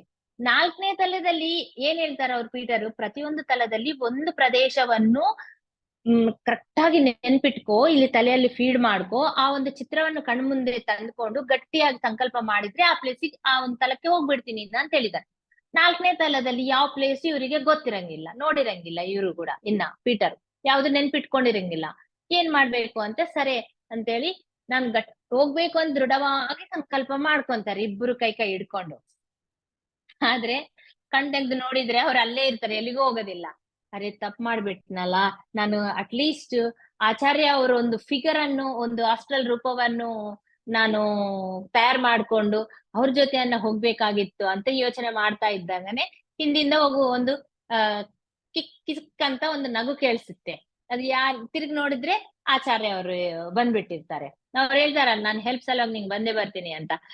ಅವ್ರ ಪ್ರಯತ್ನವನ್ನ ನೋಡಿ ಇವ್ರಿಗೆ ನಗು ಬರ್ತಾ ಇರ್ತದೆ. ಸರಿ ನಾನ್ ಕರ್ಕೊಂಡು ಹೋಗ್ತೀನಿ ಬಾ ಅಂತೇಳಿ ಮತ್ತೆ ಅವ್ರ ಕೈ ಹಿಡ್ಕೊಂಡು ಒಂದು ಪ್ಲೇಸಿಗೆ ಕರ್ಕೊಂಡು ಹೋಗ್ತಾರೆ. 4ನೇ ತಲದಲ್ಲಿ ಕೈ ಹಿಡ್ಕೊಂಡ್ಕೊಳ್ಳೆ, ಕಣ್ಣು ಮುಚ್ಕೊಂಡಿದ್ರೆ ಸಂಕಲ್ಪ ಮಾಡಿದ್ಕೊಳ್ಳೆ ಮತ್ತೆ ಅವ್ರ ಶರೀರ ಕದಲಿದಂಗ ಆಗುತ್ತೆ. ಮತ್ತೆ ಸ್ಟಾಪ್ ಆಗಿದ್ದಾಗ 4ನೇ ತಲದಲ್ಲಿ ಇರ್ತಾರ. ಅದು ಎಂತ ಪ್ಲೇಸ್ ಹೇಳ್ತಾರ ಅವ್ರು, ನಾನ್ ಇವಾಗ ತೋರ್ಸೋ ಪ್ರತಿಯೊಂದು ಪ್ಲೇಸ್ ಕರೆಕ್ಟ್ ಆಗಿ ನೀವು ನೆನ್ಪಿಟ್ಕೋಬೇಕು, ನೆನ್ಪಿಟ್ಕೊಂಡಿದಾಗ ನೀವೇ ಆಮೇಲೆ ಹೋಗ್ಬೋದು ಅಂತ. ಒಂದು ಪ್ಲೇಸಿಗೆ ಕರ್ಕೊಂಡು ಹೋಗಿ ಅಲ್ಲಿ ಲ್ಯಾಂಡ್ ಆಗ್ತಾರೆ. ಅದು ಎಂತ ಪ್ಲೇಸ್ ಅಂತಂದ್ರೆ, ಮತ್ತೆ ಅದೊಂದು ವ್ಯಾಲಿ ಇರುತ್ತೆ. ವ್ಯಾಲಿ ಅಂತಂದ್ರೆ ಕಂದಕ ಅಂತಾರಲ್ಲ, ಅಂದ್ರೆ ಒಂದು ತಗ್ಗು ಪ್ರದೇಶ. ಈಗ ಎತ್ತರ ಪರ್ವತ ಯಾವ ತರ ಇರುತ್ತೆ, ವ್ಯಾಲಿ ಅದೇ ತರ ಇರುತ್ತೆ. ಆ ಒಂದು ತಗ್ಗು ಪ್ರದೇಶನಲ್ಲಿ ಅಸಲ್ ಎಂತ ಸುಂದರವಾದ ವಾತಾವರಣ ಇರುತ್ತೆ ಅಂತಂದ್ರೆ, ಎಂದು ನಾನು ಭೂಲೋಕದಲ್ಲಿ ನೋಡೇ ಇರಂಗಿಲ್ಲ ಪೀಟರ್ ಅವರು, ಅಷ್ಟು ಸುಂದರ. ಯಾಕೆ ಸುಂದರ ಅಂತಂದ್ರೆ, ಅದು ಕಂಪ್ಲೀಟ್ ಅದರಲ್ಲಿ different varieties of flowers, varieties of ಗಿಡಗಳು, ಪ್ಲಾಂಟ್ಸ್ ಇರುತ್ತೆ. ಒಂದೊಂದು ಕಲರ್, ಒಂದೊಂದು ಶೇಪು. ಆ ಸೃಷ್ಟಿಕರ್ತ ಎಷ್ಟು ಚೆನ್ನಾಗಿ ಸೃಷ್ಟಿ ಮಾಡಿದಾನ ಅಂತ ಅನ್ಕೊಂಬಂಗೆ ಇರುತ್ತೆ. ಪ್ರಿಮ್ ರೋಸಸ್, ಬ್ಲೂ ಬೆಲ್ಸ್, ಎಲ್ಲೋ ತಾವರೆ ಹೂವು, ಫರ್ಗೆಟ್ ಮಿನಾರ್ ಹೂವು, ಟ್ಯುಲಿಪ್ ಹೂಗಳು, ಈ ಕಾಡು ರೋಜಾಗಳಂತಿರುತ್ತಲ್ಲ ಅವು, ಈ ಕಾಡಿನಲ್ಲಿ ಇರುವ ಎಷ್ಟೋ ವೆರೈಟೀಸ್ ಆಫ್ ಫ್ಲವರ್ಸ್ ಅದರಲ್ಲಿ ಬಂಚಸ್ ಇರ್ತವೆ. ಅದನ್ನ ನೋಡಿ ತಾನು ಮೈ ಮರೆತು ಬಿಡ್ತಾನೆ. ಅದನ್ನ ಹೇಳ್ತಾರೆ ಇವ್ರು ಪೀಟರ್ ಅವರು, ಇದು ಏನು ವ್ಯಾಲಿ ಅಂತಂದ್ರೆ ಇದನ್ನ ಫೇರಿ ವ್ಯಾಲಿ ಅಂತ ಹೇಳ್ತಾರೆ, ಫೇರಿ ಗ್ಲೆನ್ ಅಂತ ಹೇಳ್ತಾರೆ. ಫೇರೀಸ್ ಇರ್ತಾರೆ ಇಲ್ಲೆಲ್ಲ. ಫೇರೀಸ್ ಅಂತಂದ್ರೆ ಗೊತ್ತಲ್ಲ, ನಾವು ಫೇರೀಸ್ ಏಂಜಲ್ಸ್ ಗಿಂತ ನೆಕ್ಸ್ಟ್ ಫೇರೀಸ್ ಆಗಿದ್ಮೇಲೆ ಏಂಜಲ್ಸ್ ಬರ್ತಾರೆ. ಈ ಫೇರೀಸ್ ಇರೋ ಪ್ಲೇಸ್ ಇದು, ಅವ್ರದೇ ಒಂದು ವ್ಯಾಲಿ ಇದು. ಅವ್ರೆಲ್ಲ ಕೆಲಸ ಮಾಡ್ಕೊಂಡಿದ ತಕ್ಷಣ ರಿಲ್ಯಾಕ್ಸ್ ಆಗ್ಬೇಕು ಅಂದ್ರೆ ಈ ವ್ಯಾಲಿಗ್ ಬರ್ತಾರ ಅವರು. ಇದು ಒಂದು ಹೆಂಗಿರುತ್ತೆ ಅಂದ್ರೆ, ಒಂದು ಉಯ್ಯಾಲೆ ತರ ಇರುತ್ತೆ. ಈ ಕಂಪ್ಲೀಟ್ ವ್ಯಾಲಿ ಎಲ್ಲ ತೂಗ್ತಾ ಇರುತ್ತಂತೆ, ಆ ತರ ಉಯ್ಯಾಲೆ ತರ ಇರುತ್ತೆ. ಅವ್ರ ಇದ್ರಲ್ಲಿ ರಿಲ್ಯಾಕ್ಸ್ ಆಗಕ್ಕೆ ಬರ್ತಾರೆ. ಆದ್ರೆ ಅವ್ರಿಗೆ ನಾವು ಡಿಸ್ಟರ್ಬ್ ಮಾಡಬಾರ್ದು, ಈ ಮಾನವರು ಡಿಸ್ಟರ್ಬ್ ಮಾಡಕ ಅವ್ರು ಇಷ್ಟ ಪಡೋದಿಲ್ಲ. ಯಾಕಂದ್ರೆ ಇದು ಅವ್ರ ಪ್ಲೇಸು, ಇದನ್ನ ಜಸ್ಟ್ ನೀನ್ ಚೆನ್ನಾಗಿ ನೆನ್ಪಿಟ್ಕೋ, ಮತ್ತೆ ಆಮೇಲೆ ಯಾವಾಗಾದ್ರೂ ಟೈಮ್ ಇದ್ರೆ ಇಲ್ಲಿ ಬಂದು ಚೆನ್ನಾಗಿ ಓಡಾಡಿ ಚೆನ್ನಾಗಿ ಎಂಜಾಯ್ ಮಾಡು, ಇದ್ರ ಬಗ್ಗೆ ತಿಳ್ಕೊ ಅಂತ ಹೇಳ್ತಾರೆ. ಆದ್ರೆ ಇನ್ನೊಂದು ವಿಷಯ ಹೇಳ್ತಾರೆ, ಏನು, ಇವನ್ ಸ್ವಲ್ಪ ಮೊರಟಾಗಿರುವ ಮಾನವರುಗಳು ಇರ್ತಾರೆ, ಎಷ್ಟು ಹೇಳಿದ್ರು ಅವ್ರಿಗೆ ಅರ್ಥನೇ ಆಗೋದಿಲ್ಲ. ಇಲ್ಲಿ ಸೌಂಡ್ ಮಾಡ್ಬಾರ್ದು, ಸಪ್ಲ ಮಾಡ್ಬಾರ್ದು ಅಂದ್ರೆ ಕೂಡ ತಮ್ಮಷ್ಟು ತಾನೇ ಗಟ್ಟಿ ಮಾತಾಡ್ತಾ ಇರ್ತಾರೆ. ಅವಾಗ ಇವ್ರು ಏನ್ ಮಾಡ್ತಾರಂತೆ, ಫೇರೀಸ್, ಇಂಥ ಮಾನವ್ರು ಇರ್ತಾರ, ಇವ್ರಿಗೆ ಅರ್ಥನೇ ಆಗೋದಿಲ್ಲ, ಹೇಳಿದ್ರೆ ನಮ್ ಡಿಸ್ಟರ್ಬ್ ಮಾಡ್ತಾರೆ ಇವ್ರ ಅಂತ ಹೇಳಿ ಅವ್ರಿಗೆ ಸಿಟ್ಟು ಬಂದ್ರೆ ಏನ್ ಮಾಡ್ತಾರೆ ಅಂತಂದ್ರೆ, ಈ ಒಂದು ಇಲ್ಲಿ ವ್ಯಾಲಿ ಈ ಫ್ಲವರ್ಸ್ ಫೇರಿ ವ್ಯಾಲಿ ಏನಿದೆ ಅಲ್ಲ, ಅದ್ರ ಸುತ್ತ ಒಂದು ಹಾಸ್ಟೆಲ್ ಗೋಡೆ ಕಟ್ಬಿಡ್ತಾರಂತೆ ಅವ್ರು. ಇವಾಗ ನಾವು ಗೋಡೆ ಕಟ್ಟಿದ್ರೆ ನಮ್ ಗೋಡೆ ದಾಟಿ ಏನು ನೋಡಕ್ಕೆ ಆಗಲ್ಲ ನಮ್ಗೆ. ಅದೇ ತರ ಅವ್ರು ಹಾಸ್ಟೆಲ್ ಗೋಡೆ ಕಟ್ಟಿದ್ರೆ ಅಷ್ಟು ಮಂದವಾಗಿ ಹಾಸ್ಟೆಲ್ ಗೋಡೆ ಕಟ್ಟಿಬಿಡ್ತಾರಂತೆ. ಈ ಒಂದು ಹಾಸ್ಟೆಲ್ ಬಾಡಿನಲ್ಲಿ ಇದ್ದವ್ರಿಗೆ ಕೂಡ ಮಾನವರಿಗೆ ಅದ್ರ ಹಿಂದೆ ಏನಿದೆ ಅಸಲ್ ಕಾಣದೇ ಇಲ್ಲ. ಅಂತ ಗೋಡೆ ಒಂದು ನಿರ್ಮಾಣ ಪೂರ್ತಿ ವ್ಯಾಲಿ ಸುತ್ತಾನೆ ಒಂದು ಗೋಡೆ ಹಾಕ್ಬಿಡ್ತಾರೆ ನೋಡೋರು. ಅದಕ್ಕಾಗಿ ಕೇರ್ಫುಲ್ ಆಗಿರು ಅಂತ ಹೇಳ್ತಾರೆ. ಸರಿ, ನೆಕ್ಸ್ಟ್ ಈ ಒಂದು 4th ತಲದಲ್ಲಿ ಇದು ಒಂದು ಪ್ಲೇಸ್ ಆಯ್ತು. ಮತ್ತೆ ಕಣ್ಮುಚ್ಕೋರಿ, ಮತ್ತೆ 5ನೇ ತಲಕ್ ನಾನ್ ಕರ್ಕೊಂಡು ಹೋಗ್ತೀನಿ ಅಂತ ಮತ್ತೆ ಕಣ್ಮುಚ್ಕೊಂಡು ಕೈ ಹಿಡ್ಕೊಂಡು 5ನೇ ತಲಕ್ ಕರ್ಕೊಂಡು ಹೋಗಿ ಅಲ್ಲಿ ಒಂದು ಪ್ಲೇಸ್ ನಲ್ಲಿ ಲ್ಯಾಂಡ್ ಆಗ್ತಾರೆ. ಅಲ್ಲಿ ಲ್ಯಾಂಡ್ ಆಗಿದ್ಮೇಲೆ ಫುಲ್ ಎಲ್ಲ ಓಪನ್ ಮೈದಾನ ಇರುತ್ತೆ, ದೊಡ್ಡದು ಕಂಪ್ಲೀಟ್ ಗ್ರೀನರಿ ಗ್ರಾಸ್ ಇರುತ್ತೆ. ಸ್ವಲ್ಪ ದೂರನಲ್ಲಿ ಒಂದು ನಗರ ಕಾಣ್ತಾ ಇರುತ್ತೆ. ಆ ನಗರದಲ್ಲಿ ಏನ್ ಕಾಣ್ತಾ ಇರುತ್ತೆ ಅಂದ್ರೆ ಎಲ್ಲ ದೊಡ್ಡ ದೊಡ್ಡ ಗೋಪುರಗಳು ಮತ್ತೆ ಟವರ್ಸ್ ಕಾಣ್ತಾ ಇರುತ್ತೆ. ಆದ್ರೆ ಎಲ್ಲದ ಮೇಲಿಂದ ಒಂದು ಸೂರ್ಯನಿಂದ ಎಷ್ಟು ಬೆಳಕು ಬರುತ್ತೋ ಆತರ ಒಂದ್ರಲಿಂದ ಅಲ್ಲಿ ಬೆಳಕು ಬರ್ತಾ ಇರುತ್ತೆ. ಅಷ್ಟು ಆ ಬೆಳಕೆಲ್ಲ ಅದ್ರ ಮೇಲೆ ಟವರ್ಸ್ ಅಂಡ್ ಗೋಪುರದ ಮೇಲೆ ಬೀಳ್ತಾ ಇರುತ್ತೆ. ಅದು ಎಂತ ಬೆಳಕು ಅಂತಂದ್ರೆ ಗೋಲ್ಡನ್ ಲೈಟ್, ಸುವರ್ಣ ಕಾಂತಿ ಅನ್ನೋದು ಬೀಳ್ತಾ ಆ ಸಿಟಿ ಎಲ್ಲ ಒಂದು ಗೋಲ್ಡನ್ ಲೈಟ್ ಲಿಂದ ಹೊಳಿತಾ ಇರುತ್ತೆ. ಅದಕ್ಕಾಗಿ ಇದ್ರ ಹೆಸರು ಏನಿದೆ ಅಂತಂದ್ರೆ ಅದು ಬಂಗಾರದ ನಗರ. ಇದ್ರ ಹೆಸರೇ ಬಂಗಾರದ ನಗರ ಮಿತ್ರಮ್ಮ. ಇದು ಇರದೇ ಬಂಗಾರದ ಲೋಕ. ಇದು ಹೆಂಗಿರುತ್ತೆ ಅಂದ್ರೆ ಸ್ವರ್ಗಕ್ಕಿಂತ ಕಡಿಮೆ ಇಲ್ಲ, ಸ್ವರ್ಗ ಇದ್ದಂಗೆ ಇರುತ್ತೆ. ಈ ಸ್ವರ್ಗ ಅಂತ ಏನ್ ಹೇಳ್ತಾ ಇದ್ದಾರೋ ಇಲ್ಲಿ ನಮ್ಗೆ ಆ ಒಂದು ಸ್ವರ್ಗ ತರನೇ ಇದು ಕಂಪ್ಲೀಟ್ ಇರುತ್ತೆ. ಇಲ್ಲಿ ಎಲ್ಲ ಇದು ನಗರವೇ ಆಲೋಚನಾ ರೂಪ. ಇದರಲ್ಲಿ ಎಲ್ಲರೂ ಮಹಾನುಭಾವರು ಇರ್ತಾರ. ಅವರು ಕೂಡ ವರ್ಜಿನ್ ಆಗಿ ಇರಂಗಿಲ್ಲ, ಅವ್ರ ಆಲೋಚನಾ ರೂಪಗಳಿರುತ್ತೆ. ಇವಾಗ ಏಸು ಕ್ರಿಸ್ತ ಇದಾನ, ಅವರು 12 ಅನುಯಾಯಿಗಳಲ್ಲಿ ಅವ್ರಿದ್ದಾರೆ. ಅವರೆಲ್ಲರೂ ಆಲೋಚನಾ ರೂಪದಲ್ಲಿ ಇರ್ತಾರೆ. ಮಹಾತ್ಮ ಅವರೆಲ್ಲರೂ ಇರ್ತಾರೆ. ಆದ್ರೆ ಎಲ್ಲರ ಆಲೋಚನಾ ರೂಪ ಅಲ್ಲಿರುತ್ತೆ. ಇದು ಸ್ವರ್ಗಕ್ಕಿಂತ ಕಡಿಮಿಲ್ಲ, ಸೇಮ್ ಸ್ವರ್ಗ ತರನೇ ಇರುತ್ತೆ. ಇದನ್ನ ನೆನ್ಪಿಟ್ಕೋ ಚೆನ್ನಾಗಿ ಅಂತ ಹೇಳ್ತಾರೆ. ಸರಿ ಅಂತ ಅಲ್ಲಿಂದ ನೆಕ್ಸ್ಟ್ ನಾನು 6ನೇ ತಲಕ್ ಕರ್ಕೊಂಡು ಹೋಗ್ತೀನಿ ಅಂತ ಮತ್ತೆ ಕೈ ಹಿಡ್ಕೊಂಡು ಕಣ್ಮುಚ್ಕೊಂಡು 6ನೇ ತಲದಲ್ಲಿ ಹೋಗಿದಾಗ ಅಲ್ಲಿ ಎಲ್ಲಿ ಲ್ಯಾಂಡ್ ಆಗ್ತಾರೆ ಅಂತಂದ್ರೆ ಒಂದು ಕೆರೆ ಇರುತ್ತೆ, ದೊಡ್ಡ ಕೆರೆ ಇರುತ್ತೆ. ಆ ಕೆರೆಯಲ್ಲಿ ಲ್ಯಾಂಡ್ ಆಗ್ತಾರೆ, ಪಕ್ಕದಲ್ಲಿ ಲ್ಯಾಂಡ್ ಆಗ್ತಾರೆ. ಅಲ್ಲಿ ನೋಡಿದ್ರೆ ಏನಿರುತ್ತೆ ಅಂದ್ರೆ ಆ ಕೆರೆದಲ್ಲಿ ಏನ್ ನೀರಿರುತ್ತಲ್ಲ, ಆ ನೀರಿನಲ್ಲಿ ಇನ್ನೊಂದು ತರದ ಒಂದು ದ್ರವ ಇರುತ್ತೆ. ಅಲ್ಲಿ ಆ ಕೆರೆದ ಸುತ್ತ ದೊಡ್ಡ ಗೋಡೆ ಇರುತ್ತೆ. ಆ ಕೆರೆದಲ್ಲಿ ಒಳಗಡೆ ಸಣ್ಣ ನಾವಗಳು ತಿರುಗಾಡ್ತಾ ಇರುತ್ತೆ. ಅದು ಯಾರು ಉಪಯೋಗ ಮಾಡ್ಕೊಂತಾರ ಆ ಪ್ರದೇಶ ಅಂತಂದ್ರೆ, ಯಾರು ಕೂಡ ಡಿಸ್ಟರ್ಬೆನ್ಸ್ ಬೇಡ, ನಾವು ನಮ್ಮ ಸಾಧನೆಯನ್ನು ನಮ್ಮ ಒಂದು ಧ್ಯಾನವನ್ನು ಕಂಟಿನ್ಯೂ ಮಾಡ್ಕೋಬೇಕು, ಯಾರು ಡಿಸ್ಟರ್ಬೆನ್ಸ್ ಬೇಡ ಅನ್ನೋರು ಮಾತ್ರ ಅಲ್ಲಿ ಹೋಗಿ ಒಬ್ಬೊಬ್ರು ಒಂದು ನಾವೆಯನ್ನು ಯೂಸ್ ಮಾಡ್ಕೊಂಡು ಅದ್ರಲ್ಲಿ ತಿರುಗಾಡ್ತಾ ಇರ್ತಾರಂತೆ. ಆ ನಾವೆ ಕೂಡ ಯಾವ ತರ ಅಂತಂದ್ರೆ ರೌಂಡ್ ಆಗಿ ಒಂದೇ ಲೆವೆಲ್ ನಲ್ಲಿ ಒಂದೇ ಸ್ಪೀಡ್ ನಲ್ಲಿ ಹೋಗ್ತಾ ಇರ್ತಾವ. ಒಂದು ನಾವೆ ಇನ್ನೊಂದು ನಾವೆಯನ್ನು ಓವರ್ಟೇಕ್ ಮಾಡಕ್ಕೆ ಬರೋದಿಲ್ಲ. ಯಾಕೆ ಅಂತಂದ್ರೆ ಕರೆಕ್ಟ್ ಒಂದು ರೌಂಡ್ ಹಾಕಕ 24 ತಾಸು ಟೈಮ್ ಹಿಡಿಯುತ್ತೆ ಅಂತೆ, 24 hours. ಆ 24 ತಾಸಿನಲ್ಲಿ ಒಬ್ರು ಅವರ ಧ್ಯಾನ ಪ್ರಕ್ರಿಯೆ ಅನ್ನೋದು ಕರೆಕ್ಟ್ ಒಂದು ರೌಂಡ್ ನಲ್ಲಿ ಕಂಪ್ಲೀಟ್ ಆಗುತ್ತಂತೆ. ರೌಂಡ್ ನಲ್ಲಿ ಒಂಥರ ಧ್ಯಾನ ಪ್ರಕ್ರಿಯೆ ಕಂಪ್ಲೀಟ್ ಆಗುತ್ತೆ. ಆ ತರ ಒಂದು ಪ್ರಕ್ರಿಯೆಗಳು ಸಾಧನೆ ಮಾಡ್ಕೊಂಬಗೋಸ್ಕರ ಆ ಒಂದು ನಾವೆಗಳನ್ನು ಅವ್ರು ಯೂಸ್ ಮಾಡ್ತಾ ಅಲ್ಲಿ ಇರ್ತಾರಂತೆ. ಆದ್ರೆ ಆ ಪ್ಲೇಸ್ ಅವ್ರಿಗೆ ಹೆಂಗೆ ಗೊತ್ತು ಅಂತಂದ್ರೆ, ನಮ್ಗೆ ಇಲ್ಲಿದ್ದಾಗ ಸ್ವರ್ಗ ಇರುತ್ತೆ ಅಂತ ಯಾವ ತರ ಟೀಚ್ ಮಾಡ್ತಾರೋ, ಈ ಒಂದು ತಲದಲ್ಲಿ ಇಂತ ಒಂದು ಪ್ರದೇಶ ಇದೆ, ಅಲ್ಲಿಗೆ ಹೋಗಿದ್ಮೇಲೆ ನೀವು ಯೂಸ್ ಮಾಡ್ಕೋಬಹುದು ಅಂತ ಅವ್ರಿಗೆ ಫಸ್ಟ್ ತಿಳಿಸಲಾಗುತ್ತಂತೆ. ಅದಕ್ಕಾಗಿ ಅವರು ಸಾಧನೆ ಮಾಡೋಗೋಸ್ಕರ ಡೈರೆಕ್ಟ್ ಅಲ್ಲಿಗೆ ಹೋಗಿ ಆ ಒಂದು ಪ್ಲೇಸ್ ಅನ್ನ ಯೂಸ್ ಮಾಡ್ಕೊಂತಾರೆ. ಆದ್ರೆ ಅದ್ರ ಪಕ್ಕಕ್ಕೆ ಸೇಮ್ ಅಂತದೇ ಸಣ್ಣ ಕೆರೆ ಕಾಣ್ತಾ ಇರುತ್ತೆ, ಅದಕ್ಕೊಂದು ದಾರಿ ಕಾಣ್ತಾ ಇರುತ್ತೆ. ಅದ್ರ ಸುತ್ತಮುತ್ತ ಪರ್ವತಗಳು, ಎತ್ತರವಾದ ಪರ್ವತಗಳಿರುತ್ತೆ. ಅಂದ್ರೆ ಒಳಗೆ ಯಾವ ಡಿಸ್ಟರ್ಬೆನ್ಸ್ ಆಗ್ಲಾದ. ಅದು ಯಾರ್ದು ಅಂತಂದ್ರೆ, ಇಲ್ಲಿ ಯಾರು ಸಾಧನೆ ಮಾಡ್ಕೊಂಬಕ ಒಬ್ಬ ಮಹಾನ್ ವ್ಯಕ್ತಿ ಒಂದ್ಸಾರಿ ಬಂದಿದ್ರೆ ಅವ್ರಿಗೆ ಬೇರೆಯವರು ಡಿಸ್ಟರ್ಬ್ ಮಾಡ್ತಾರಂತೆ.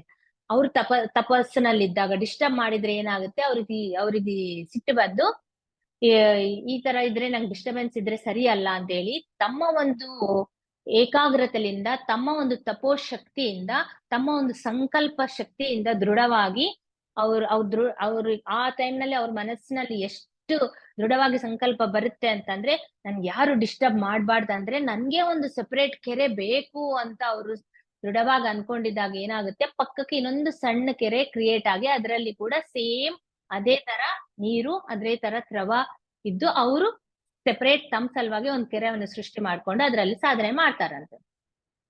ಸೊ ಇದು 6ನೇ ತಲ. ಈ ತರ ಎಲ್ಲ ತೋರ್ಸಿದ್ಮೇಲೆ ಇವ್ರು ಆಚಾರ್ಯ ಅವರೇ ಏನ್ ಮಾಡ್ತಾರೆ, ಇನ್ನ ನೀವು ಯಾವ ತರ ಕೆಳಗ್ ಹೋಗ್ಬೇಕು ನಿಮ್ಗೆ ಗೊತ್ತು, ನೀವು ಎಷ್ಟೊತ್ತು ಇಲ್ಲಿ ಇರ್ಬೇಕು, ಸ್ಪೆಂಡ್ ಮಾಡ್ಬೇಕು ಮಾಡಿ ಕೆಳಗೆ ಹೋಗ್ಬಿಡ್ರಿ ನೀವು. ಆದ್ರೆ ಇಲ್ಲಿ ಬಹಳ ಯಾವ ತರ ಮಾತಾಡ್ಬೇಕು ಅಂದ್ರೆ, ಒಂದು ವಿಸ್ಪರಿಂಗ್, ನಾವು ಸು ಅಂತ ಒಬ್ರು ಕಿವಿಯಲ್ಲಿ ಹೆಂಗ್ ಹೇಳ್ತೀವಿ ಆ ತರ ಮಾತಾಡ್ತಾ ಇರ್ತಾರ ಆಚಾರ್ಯ ಅವರು. ನೀವನ್ನ ಅಬ್ಸರ್ವ್ ಮಾಡಿದಲ್ಲ, ನಾನ್ ಯಾವ ತರ ಮಾತಾಡ್ತಾ ಇದ್ದೀನಿ, ನಿನ್ ಕಿವಿಯಲ್ಲಿ ಸಣ್ಣಾಗಿ ಮಾತಾಡ್ತಾ ಇದ್ದೀನಿ. ಇಲ್ಲಿ ಯಾಕೆ ಅಂತಂದ್ರೆ, ಸ್ವಲ್ಪ ಮೀಡಿಯಂ ಆಗಿ ಮಾತಾಡಿದ್ರೆ ಕೂಡ ಅದು 100 times ಜಾಸ್ತಿ ಅಲ್ಲಿ ಕೇಳ್ತಾ ಇರುತ್ತಂತೆ. ಅದಕ್ಕಾಗಿ ಅದನ್ನ ಏನಂತಾರೆ ಅಂತಂದ್ರೆ, ಅದ್ರ ಹೆಸರು the waters of perpetual silence, ಆಧ್ಯಾತ್ಮಿಕ ನಿಶಬ್ದ ಜಲಗಳು ಅಂತ ಅದನ್ನ ಕರೀತಾರಂತೆ. ಅಂದ್ರೆ ಇಷ್ಟು ಸೌಂಡ್ ಮಾಡಿದ್ರೆ ಅದಕ್ಕ 100 ಪಟ್ಟು ಕೇಳುತ್ತಂತೆ. ಅಲ್ಲಿ ಸಣ್ಣಾಗಿ ಮಾತಾಡಿದ್ರೆ ಜೋರಾಗಿ ಕಿರ್ಚಿದಂಗೆ ಕೇಳ್ತಾ ಇರುತ್ತಂತೆ. ಅದಕ್ಕಾಗಿ ಒಂದು ಗರ್ಜನ ತರ ಕೇಳುತ್ತೆ. ಒಂದು ಸಣ್ಣಾಗಿ ಮಾತಾಡಿದ್ರೇನೆ ಗರ್ಜನ ತರ ಕೇಳುತ್ತೆ. ಅದಕ್ಕಾಗಿ ಇಲ್ಲಿ ಬಹಳ ಕೇರ್ಫುಲ್ ಆಗಿರ್ರಿ. ಇದ್ರ ಹೆಸರೇ the waters of perpetual silence, ಆಧ್ಯಾತ್ಮಿಕ ನಿಶಬ್ದ ಜಲಗಳು. ಅದಕ್ಕಾಗಿ ನೀವು ಸ್ಪೆಂಡ್ ಮಾಡಿದಷ್ಟು ಟೈಮು ಯಾರಿಗೆ ಡಿಸ್ಟರ್ಬ್ ಮಾಡಲಾರ್ದೆ ಸ್ಪೆಂಡ್ ಮಾಡಿ ಮತ್ತೆ ನೀವು ಹೋಗ್ಬಿಡ್ರಿ ಅಂತ ಹೇಳಿ ಇವರು ನನ್ ಕೆಲ್ಸ ಇದೆ ಅಂತ ಆಚಾರ್ಯ ಅವರು ಹೋಗ್ಬಿಡ್ತಾರೆ.